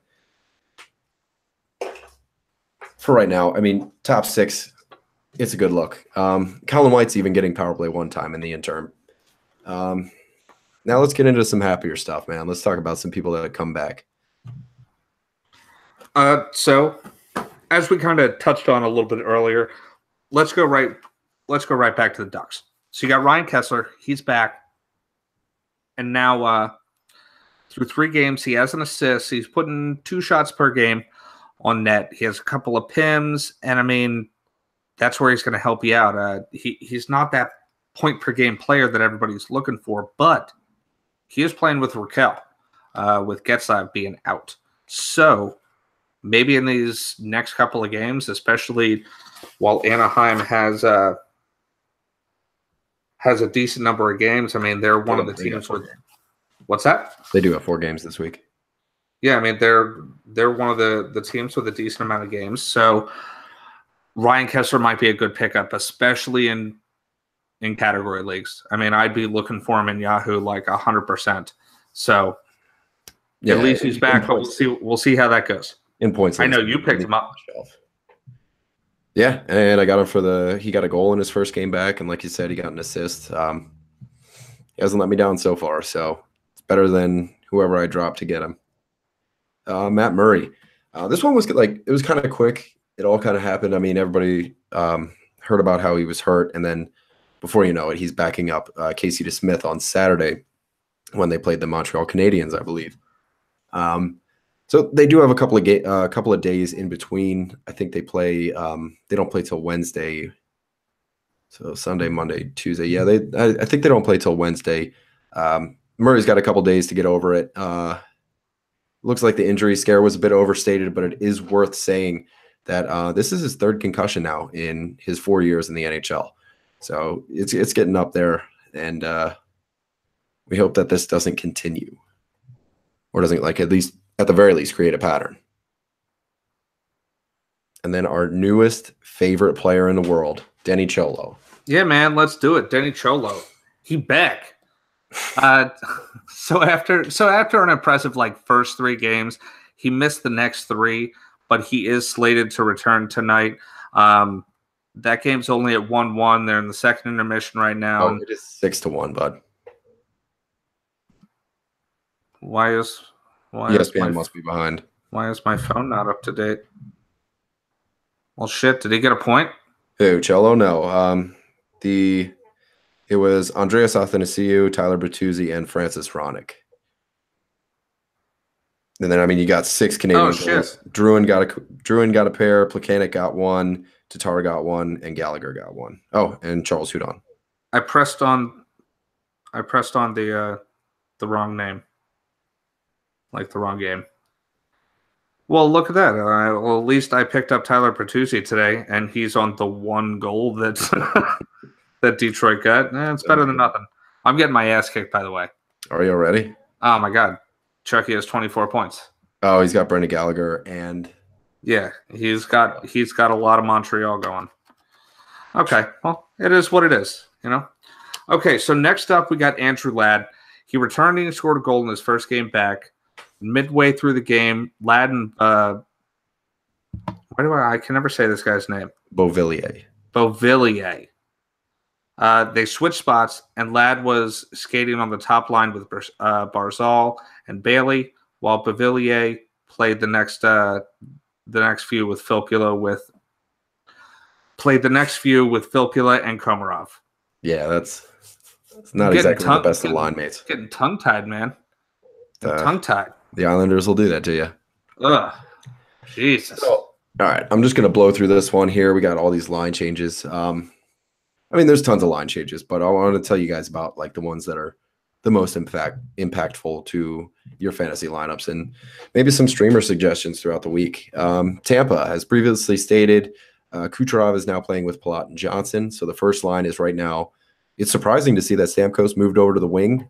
Brayden Point's getting a look on that top line with Yanni Gourde. So your top 6 is Yanni Gourde, Brayden Point, and Steven Stamkos. Second line being Palat, Johnson, and Kucherov. I think we already went through all the Anaheim top 6. You got Raquel down to the second line with Kessler and Cagliano.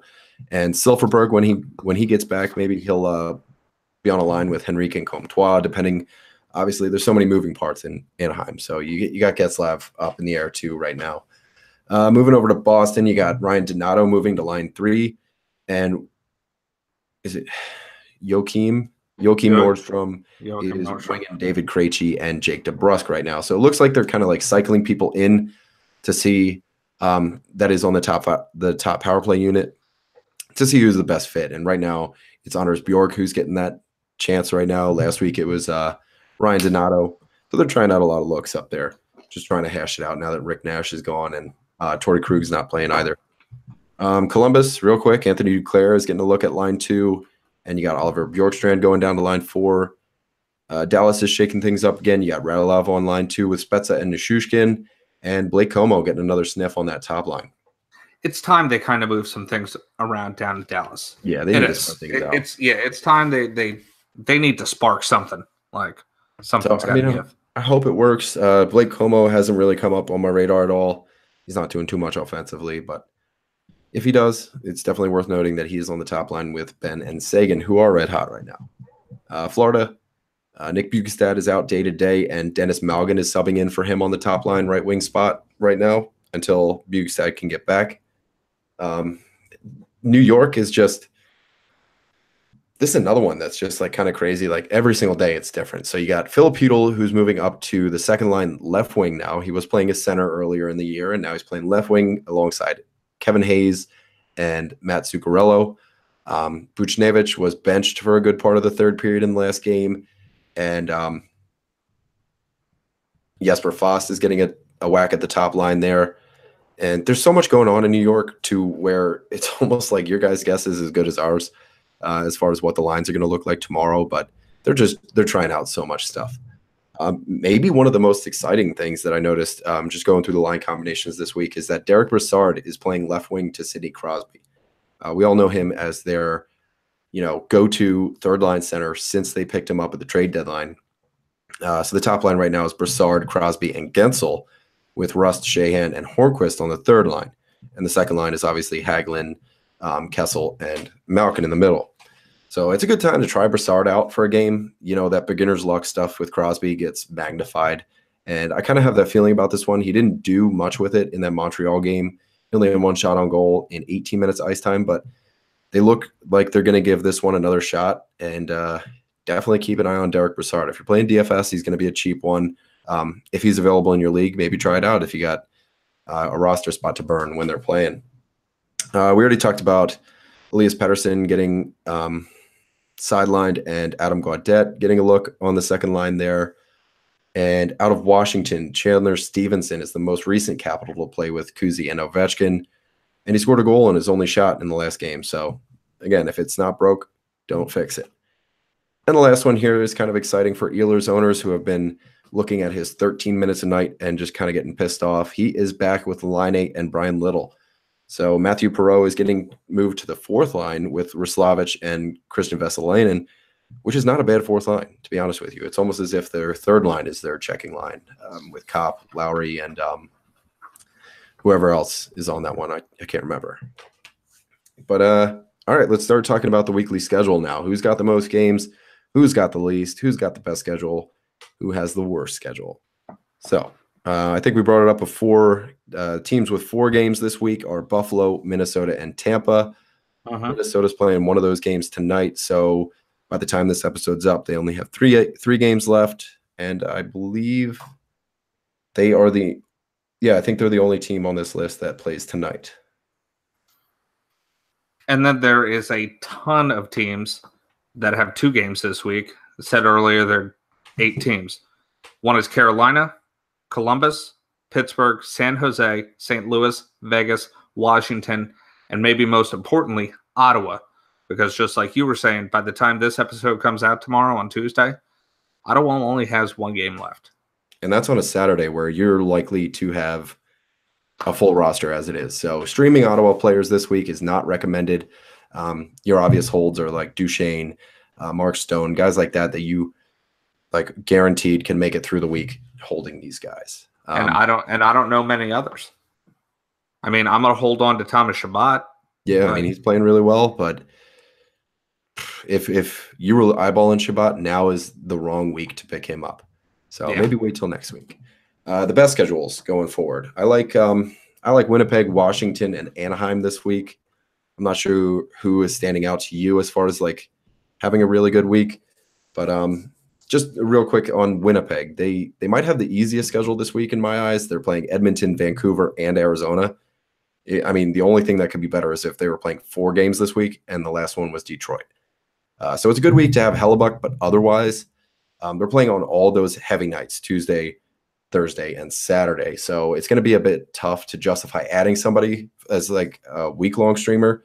You're going to cram into your likely already filled rosters, and it's just not something to do right now. So if you have those big guys on Winnipeg, obviously trot them out when they are playing because this is a really easy week. Hellebuck's going to be a no-brainer start. No back-to-back, so you got 3 wins pretty much on the docket. But yeah, outside of that, I'm not streaming anybody out of there. Washington, this one's another double-edged sword here. They only play 2 games, but both of those games are on off nights. They're playing the New York Rangers and Florida. So it's good to know. I mean, if you have more ads than maybe some of us that only have 4 a week or 1 a week or whatever it may be. If you have a ton of ads, then yeah, by all means, go after Washington on these off nights. They're playing 2 pretty easy opponents right now. But for like a week-long suggestion, I can't justify a Washington player either. So you like Anaheim a lot more than I do. Do they hit your radar as well, having one of the best schedules this week? They're definitely in my top two. I mean, I also like Anaheim. They have 3 games this week, and their saving grace is what we were talking about before we started recording this. Their off nights. They play on all these off nights, and it always seems like one of them is on Sundays. So, like, those big days where you're trying to come back, it's either one of 3 things is happening. You blew out your opponent, and you don't care about Sunday. You're picking players for Monday. That's awesome. Or you're trying to come back. Maybe you're down by 7 or down by 10, and you need a big push. You have Anaheim players playing on Sunday. Oh, my God. It fucking helps, especially because they're scoring. Or you're trying to defend a small lead and getting something to push you that little bit over. You have 9 players while the other person only has 7, or you have 6 and the other person is 5 or 4. Like, it makes a difference. So, I mean, I'd like Anaheim, and that's a big reason because of their schedule. I actually also like Colorado a lot. Colorado plays New York, New Jersey, and New York as in the Islanders. I mean, either New York team I want to play against. You know what I mean? To be honest with you, New Jersey, who's looking really good to start the season, and then Carolina, who's also looking really good. But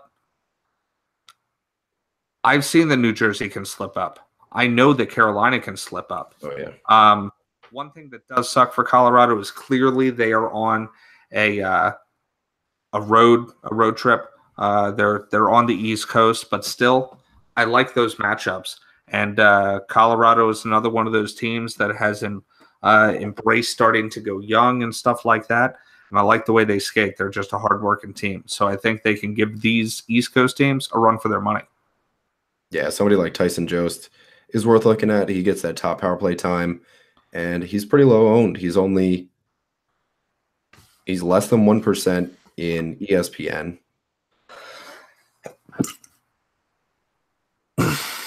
And 4% in Yahoo. So he could be somebody worth holding, given that he's likely to be going up against either Keith Kincaid, Peter Mrazek, Curtis McElhinney, or even if Darling comes back. I mean, he's still somebody that's worth lighting up. And then you got Thomas Greiss and Robin Lehner out of the island. So he's going to have some easy goalies to go up against. So, I mean, for a week-long ad, I'm looking at Maxime Comtois. He's got 5 points in 6 games. He's on the first line for the time being. He's getting second power play time. He's 2% in ESPN, 12% in Yahoo. This left winger can provide some good offense when you can make up ground on those off nights. So it's worth noting also that Sam Steele has been practicing on the top power play unit, which is only going to continue if Getzlaf stays on the shelf. So Sam Steele outside of that top power play unit, I'm not looking at him for a streamer, but I do like the move of Maxime Comtois this week. I mean, I totally agree with you. I like Maxime Comtois too. I picked him up at the tail end of last week. It paid dividends. He was also on the goal last night for Silverberg with Silverberg's breakaway, and I mean he's available in almost every league. He's only 2.4% ESPN and 11% in Yahoo. So I mean, just like before, it seems like Yahoo's catching on a little before everybody else is. So who would you think has the worst schedules this week? TJ, I know how you feel about Edmonton's schedule this week. And they have a rough road ahead. I could not agree with you more. Right. Like, it is scary for them. Thank God they beat the Rangers, because that's going to be the only win they have in a while. The only thing is about next week, I believe they at least have 4 games. Yeah, against Pittsburgh, Washington, Nashville, and Chicago. Yeah, well, 4 games is still 4 games. I'd rather my guy playing 4 games instead of 2. Any interest in trading for Talbot? as it is, so we're talking about like a lot of teams with winning records. So tomorrow night on Tuesday, they're playing Winnipeg, winning record 3-2, still winning record. But then they're going back home. They're playing Boston, who's 4-1, and Nashville, who's 4-1. That it just doesn't look good. On top of the fact that they play on They don't All really the play on. heavyweights too. Yeah, it's not like they're really playing on like off days or anything like that. So a lot of people are playing on Saturday. They played on Sunday, and maybe it would be a little different. But when you're playing all these teams that are above 500 and you're struggling to start out the year, it's not looking great. Oh, hey, man, you'll like this. Kasperi Kapanen got another goal. Did he really? Yep. 2 goals this game. He's up to 4. Matthews on the assist. Ah, man. Why didn't I listen to myself? Why didn't I listen to Allen myself? has him. I hope that y'all heard me last week when I told everybody to pick up Kasperi Kapanen, and now he's fucking tearing it up. And I'm just getting good up there. I'm just getting assists off of it instead of goals and assists. Well, you have Brady Tkachuk, don't you? Yeah, You got Brady it. Tkachuk did score a goal. Yeah, you got a deflection goal. Looks pretty good. I'm All right, getting back there. into it, right? Where do we leave off? Sorry. So I know you also like Buffalo. Yeah, Tell me about Buffalo's schedule. Well, Why is Buffalo's better than Edmonton? or worse than Edmonton's? Maybe not worse than Edmonton. They have 4 games this week. 4 games. Yeah. So it's definitely worth picking up somebody like Connor Sherry, who is pretty low owned. He is 17% in Yahoo, 8% in ESPN. And if nothing else, you can get 4 games out of the guy. He's first line, top power play. He's got dual wing eligibility. Definitely somebody to hold for the week, although, I mean, you're going up against really rough opponents. You got the California road trip, and you got Vegas tomorrow night. So you got Vegas, and then LA, San Jose, and Anaheim. So it's going to be hard for them to score goals. Not a good time to have Carter Hutton right now, but anybody else, I'm looking at him. Connor Sherry especially. Okay, so you said about Buffalo right there, and one game out of the week, I like Buffalo. I like Buffalo a lot. Against San Jose? Actually, against Los Angeles. So if Quick comes back this week, it's going to be a much harder matchup. Well, if Quick comes back this week, then maybe I don't like Los Angeles as much. But right now, Quick isn't back. If Jack Campbell is playing, and they're on a back-to-back, on top of the fact that this back-to-back that they're playing is at Los Angeles and at Anaheim. Now I'm not sure which game Carter Hutton is going to start out of those two, which is your starting goalie up in Buffalo. But I'm kind of thinking that with them playing on Sunday, I don't hate their schedule. And I don't really hate them against Los Angeles either. They play a couple of struggling teams, being Vegas and San Jose. So, I mean, it's not the worst schedule in the world. Yeah, I think Edmonton's got a really bad one coming up. And don't sleep on Okposo either. I'm not sure what his ownership is, but yeah, I mean, if he's available, give him a shout. I mean, he's available in a decent amount of leagues. I'm just saying. I'm throwing it out there. All right. That being said, let's move into our daily streamer segment. I think we touched on a couple week-long ads that'll be good for you. Let's just go day by day. So, like we said earlier, it's Monday. It's 9:47 on a Monday now, and this won't be up until tomorrow. Tomorrow afternoon. So we're going to start with the Tuesday matchup. Which one do you like? Which one do you see as being the best matchup to pick somebody up for? I personally like Minnesota going against Arizona. And in that matchup, I'm leaning toward Charlie Coyle. In fact, I picked him up myself after I wrote this because maybe I just talked myself into it. In ESPN, he's 13.7% owned. And in Yahoo, he's 9% owned.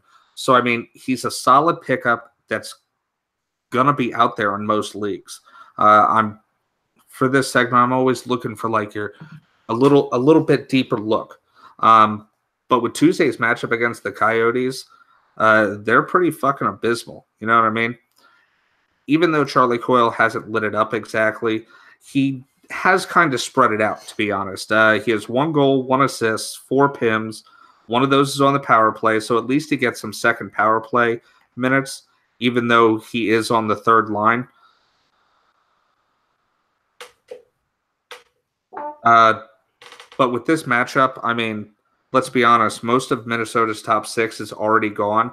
And Yeah. remember, Charlie Coyle is still going to get you a couple little things. Like he's going to get you some face-off wins and some hits and blocks. He's going to help you out. I'm telling you, Charlie Coyle, decent matchup for Tuesday. Well, what about somebody like Zach Parise? I like Zach Parise. I would think that Zach Parise is much more owned than Charlie Coyle. Well, you'd be surprised. I'm looking at it right now. He's 15% in ESPN, and I'm going to look up Yahoo, and 25 in Yahoo. So he's definitely available. He's getting added at a pretty decent rank, at a pretty decent rate. So now's definitely the time to catch on to somebody who is within that top 6 and could be available. And he scored a goal tonight. Yeah, definitely a good look. It done happened. The matchup I'm going towards for Tuesday, I like that Pittsburgh-Vancouver game. Pittsburgh's at home. Derek Brassard is 13% in Yahoo, 42% in ESPN. He's going to be alongside Crosby, and they're going to run train on Vancouver. Look for Brassard to get at least a couple apples. He might get 1 assist. He might get 2. I don't know. But my feeling is that he's going to hit the score sheet there. He might even be the guy that gets the goal. You know how Sidney Crosby loves passing that puck around. And he's good at it. So let's see how this Brassard experiment works out. And going up against Vancouver when you're playing in your own barn is definitely the time to take a chance on Brassard going into Tuesday. Wednesday night, who do you got? I think we agree on one of them. Well, Wednesday night, I had said about Anaheim and Islanders. And we already kind of talked about my guy, like to a decent extent. I like Maxime Comtois in that instance. You said about picking him up for the whole week. I definitely like him on the matchup against the Islanders, well, because they're the Islanders. Yeah, they got no defense to speak of. Yeah, you know who you are, Islanders people. Your team sucks there, laddie. Like, I don't know what to tell you, man. So, but yeah, I like Maxime Comtois. We won't pound it in there too hard, but he's a decent pickup, man. Yeah. I'm leaning a little bit towards the Washington at New York game. The New York the New York Rangers here. You got Washington at home. It's going to be a high-scoring game. Jacob Vrana is 12% in Yahoo, 2%, actually under 2% in ESPN. He's had kind of a poor showing so far, but his shot rate is pretty good. He's got 15 shots through 5 games played. Second line time, he's got Backstrom and Oshie on the same line. That's not a bad look. So he's got 11 shots in his last 3. And I guess I would add in that if Chandler Stevenson is out there on that top line still, he's going to be worth a look as well. All right, moving into Thursday, probably the most intriguing game of the week, in my opinion, is the Tampa Bay-Detroit game. Why is that intriguing? Well, just because Tampa Bay is Tampa Bay, and Detroit is giving up the most goals per game in the league, almost 4.5 per game. They've given up 4 goals tonight against. Oh wait, no, I'm thinking about the other one. They've given up 6 goals against tonight. They're just leaking goals. Oh, the Red Wings just scored 2. So I mean, they're still giving up 6 goals. Another Athanasiou one. No Denny Cholo just yet. But you got so much going on in Tampa's top 6 right now. There might be some diamonds in the rough to be had there. You got Alex Killorn, who's getting power play 1 time, and then you got Yanni Gourde on line 1. Palat and Johnson are with Kucherov at even strength. You got Tyler Johnson, who's under 40% in ESPN, under 30 in Yahoo. Palat's even lower than that, 15% in Yahoo, under 5 in ESPN. Yanni Gourde's not somebody you can look at to pick up. He's 86 in ESPN, 77 Yahoo. After that crazy 60-plus point year he had last year. He's not likely to be on your waiver wire, but if he is, grab him. So anybody from that top 6 that you can find or getting power play time.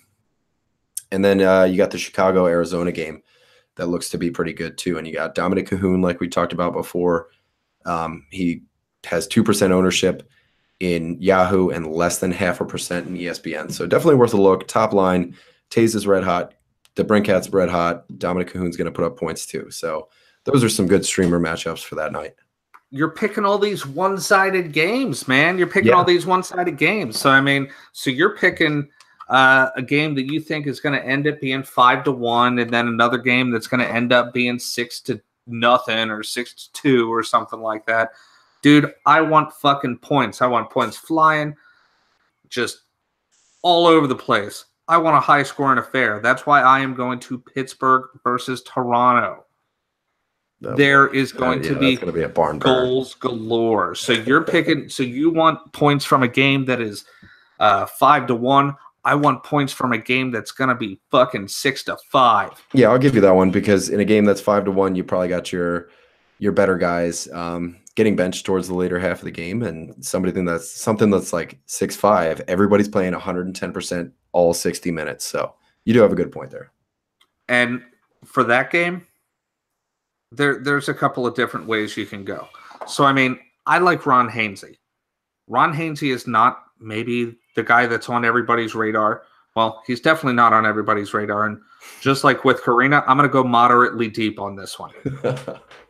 In ESPN, he's 2.2% owned. In Yahoo, 4% owned. He's out there, fellas. He's out there, guys. But he still plays on Toronto. I know he's gotten me a couple of points. He's worth a pickup. On top of the fact that he plays with Morgan Riley, and we know how he's doing. That top line, they are just scoring. There's points to be had there. So he's either. So you're telling me he's either playing with Austin Matthews or John Tavares? Okay, I'll take him. He just doesn't have that sexy kind of name like Morgan Riley or Jake Gardner. He could be somebody like a really good depth option, like you were saying. And then for Pittsburgh, out of just guys who are pretty much going to be available in a ton of leagues, I'm going to go with Carl Hagelin. Okay, Hagelin playing where he's been playing for a while. Now that he hasn't been playing on the top line with Crosby, he got stuck on the second line. But then again, maybe you're not stuck on a second line if you're playing with fucking Kessel and Malkin. Yeah. In ESPN, he's only 0.5% owned. In Yahoo, he's 2% owned. He's out there. You're telling me for a daily streamer, a guy that plays with Malkin and Kessel isn't worth picking up? I don't know what else to say. He's definitely worth a PTO. So Give I mean, him a PTO, man. That I can't wait for this game. I can't wait for this game. I'm gonna have it on at work. I don't give a shit about nothing. I am watching that game. That's definitely the game too, without a doubt. Oh yeah, that is the game of the day as far as I'm concerned. Hands down. Enough said. All right. On Friday, there are only 3 games. You got Nashville at Calgary, I believe. Yeah, Nashville at Calgary, Minnesota at Dallas, and Florida at Washington. So pretty much anybody that you can pick up out of these guys is a good move. Jason Spezza is getting good deployment right now. He's under 10% in both formats. Top power play time. Second line with now Radulov. So he's got a good even strength line mates. Another guy I like is Elias Lindholm. He's breaking 30% finally in ESPN. He's up to 50% in Yahoo. So going up against Nashville may not be holy shit. So Dallas just pulled their goalie with 7 minutes and 48 seconds left in the game. Give me a second. You're gonna watch this one unfold. Sorry, give me a second. Elliot Friedman just tweeted that one out, and I was like, "Okay, Jim Montgomery, you are a progressive coach, all right." Yeah, I want to see me some of that. But yeah, anybody you can pick up on one of those Friday games. There's only 3 games, so like I said, anybody you can pick up is going to be a good move. But the top 2 I like is Spezza and Elias Lindholm. Saturday, there is a ton of games. Hey, you skipped me. That's kind of rude. What else are you going to say? There's only 3 games. Who do you got? I agree. I agree with you. Oh, you're done. I also think that Spezza is the person to pick up. You're stealing my shit, dude. That ain't fair. All right, you can go first on this one. Let's do Saturday. Honestly, I kind of already talked about my Saturday because I like Buffalo against Los Angeles. So screw you. You like hearing yourself talk? I'll just jump in on Sunday. How's this? How's the goalie getting pulled thing going? It's still 3-1. Wow. I want Brady Tkachuk to score another goal. Actually, the goalie is back in. Oh, is he really? Yep. That's weird. Bishop's back in. He is one tall son of a bitch, Ben Bishop. Okay, go ahead. Who's your Saturday? I like Toronto and St. Louis. We already alluded to the fact that Jake Allen's been really shaky in net. It's pretty much unlikely that they're going to go with Chad Johnson against Toronto. They don't have a back-to-back going into Sunday, and they got 2 days of rest, so it's going to be Jake Allen. He's got a 4+ goals allowed average. We've already overstated the fact that Toronto's good at scoring goals. Kasperi Kapanen, he's almost at 50% in Yahoo. He scored 2 goals tonight, so you got to be ahead of the 8 ball on this one, because by tomorrow he's going to be up to like 65, 70%. He jumped up to 17% last week. Yeah, he jumped up 17% last week in Yahoo, and he went up 2.5% in ESPN, up to 13%. So definitely hit while you can. It's going to be an easy one for anybody that you need, that you might need on Saturday. It is a packed slate, so you shouldn't really need a streamer, but Kasperi Kapanen is somebody just to pick up. Hey, the Red Wings scored again. No shit. Thomas Vanek, power play goal. Chuck has Thomas Vanek, I think. Yeah. You're getting crushed. Yeah. What's the Who would score? have thought 6-3 on that one? What's the score of my matchup? Oh, I don't know. I have the NHL app open. Oh. Well, I am definitely getting crushed. Okay, so moving on. I'm going to jump in. We're on to Sunday. We've talked a decent amount about Anaheim and Buffalo. I love this game on Sunday. Like, I love the fact that Anaheim guys are playing on Sundays. But you know what? Maybe I'm going to go to Buffalo for this one. So let's stay on the West Coast on this Buffalo train where they're all out west and they're on this big road trip. So just like Buffalo, Anaheim has back-to-backs on Saturday and Sunday, with Saturday being against Vegas. My guess is that Gibson will play against Vegas, because if I was the coach, I would play Gibson versus Vegas, and then I would play Ryan Miller versus Buffalo. So I'm thinking Ryan Miller's going to play. Now, even though he's serviceable, you got to remember he's still a 38-year-old fucking goalie. So I wouldn't mind having the people that are playing against Ryan Miller. So even like I said earlier, look for a player like Kyle Okposo if he's available. In ESPN, he's 14.8%, and in Yahoo, he's at 20%. So he's still out there in a decent amount of leagues, about 4/5 of leagues, and he gets first power play deployment. You know what I mean? He's on the first PP. He's on the second line. It's not like he's not getting minutes. So, I mean, I like Kyle Okposo on Sunday. It's who I'll most likely be looking to snag that day. We already talked about guys like Connor Sherry, Maxime Comtois, Elias Lindholm, Jesper Fast, even like Philip Hedl, which I still believe in him, man. These guys are all worth adding. You only got 3 games. Tampa at Chicago has the potential to hit the over on whatever number Vegas decides to set the line at. Calgary, New York Rangers, and Buffalo, Anaheim. So a lot of our streamers are playing this day. You can take a chance on any of them, but I think the week-long Comtois or the week-long Sherry is a good look. All right, that should bring us into our most added and most dropped out of most dropped players of the week. Most added, you got Kasperi Kapanen, Maxime Lajoie, Justin Williams, Thomas Chabot, Henry Jokiharju. A lot of these guys that have been getting talked about a lot for the last couple weeks. So it's good to see that these guys are getting chomped at the bit, that they're getting added at a pretty decent rate. So if you want to be ahead of the 8 ball, you got to start picking these guys up before somebody else does. The most dropped are Paul Stastny, Ty Ratty, Anthony Beauvillier, Brian Elliott, Brendan Saad. A lot of just like no-brainers here. Ty Ratty, it's going to be a rough week for those guys, but Stastny being out a couple months doesn't look good. Beauvillier got moved down to the 3rd line. It's going to be a rough one, man. All right, man. I think that is some damn good stuff. All right, it is time to dive back into these games. So if you guys have any questions, feel free to hit us up at FHF Hockey on Twitter. If you got trade questions, we saw today the worst trade in history in our league. It was ridiculous. So we're going to start pushing this probably next offseason, but we have been talking a lot about an initiative that we're going to dub hashtag add two rookies.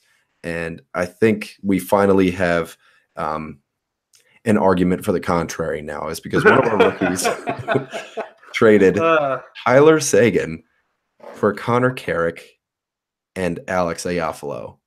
Two guys of which, those two guys, Carrick and Iafalo, were picked up on waiver wires an hour before the trade. So this one got shot down real quick by the league. So maybe we should pump the brakes a little bit. And don't get me wrong, I like Alex Iafalo. I do. I mean, he puts himself in good position. You know, he doesn't get any power play points or power play time though. And Connor Carrick is a third line fucking defenseman for Dallas, who gets, well, surprise, surprise, no power play time. And those two players for Tyler Seguin, I couldn't believe it. Yeah. I couldn't believe it. Can't stand for that. It's so and this is the whole thing. So what we're trying to get at is it's great to have new people in your league, but you got to help them. So like maybe the guy that was going to get Tyler Seguin is really fucking pissed, and believe me, he is, because he got told, no, you're not getting Tyler Seguin, and he thought he was getting the greatest deal ever, which he would have been. But you also have to look out for those other rookies that don't exactly maybe know what they're doing. You know what I mean? So they look at that and they're like, okay, well, maybe that's not so bad. Honestly, I feel like it's my job. I feel like it's my job. It's your job. It's everybody else's job. When somebody's getting hosed, there's either two things going on. They're not really sure of what they're doing, or there's something going on. Yeah, it's ignorance or it's collusion. Both of which were worthy of a majority veto by the league. And I'm glad that one got turned down, because Randy's team looks good enough as it is. He's got Bergeron, Panarin, McDavid. Defense is a little weak, but he's got Holtby, Rene, and then you just throw Tyler Seguin on top of that, and it's going to be an unstoppable team. So, and I mean, that's fine as long if he trades for Tyler Seguin, as long as he's trading an equal trade. You know what I mean? Yeah, you have this to give one was wicked tilted. Say if you trade Tyler Seguin for Pekka Rinne, I'm even fine with that. Yeah. Say, hey, I really want Tyler Seguin. I have an extra goalie. It's a good goalie. I can get a really good player for it. That is a fair trade as far as I'm concerned.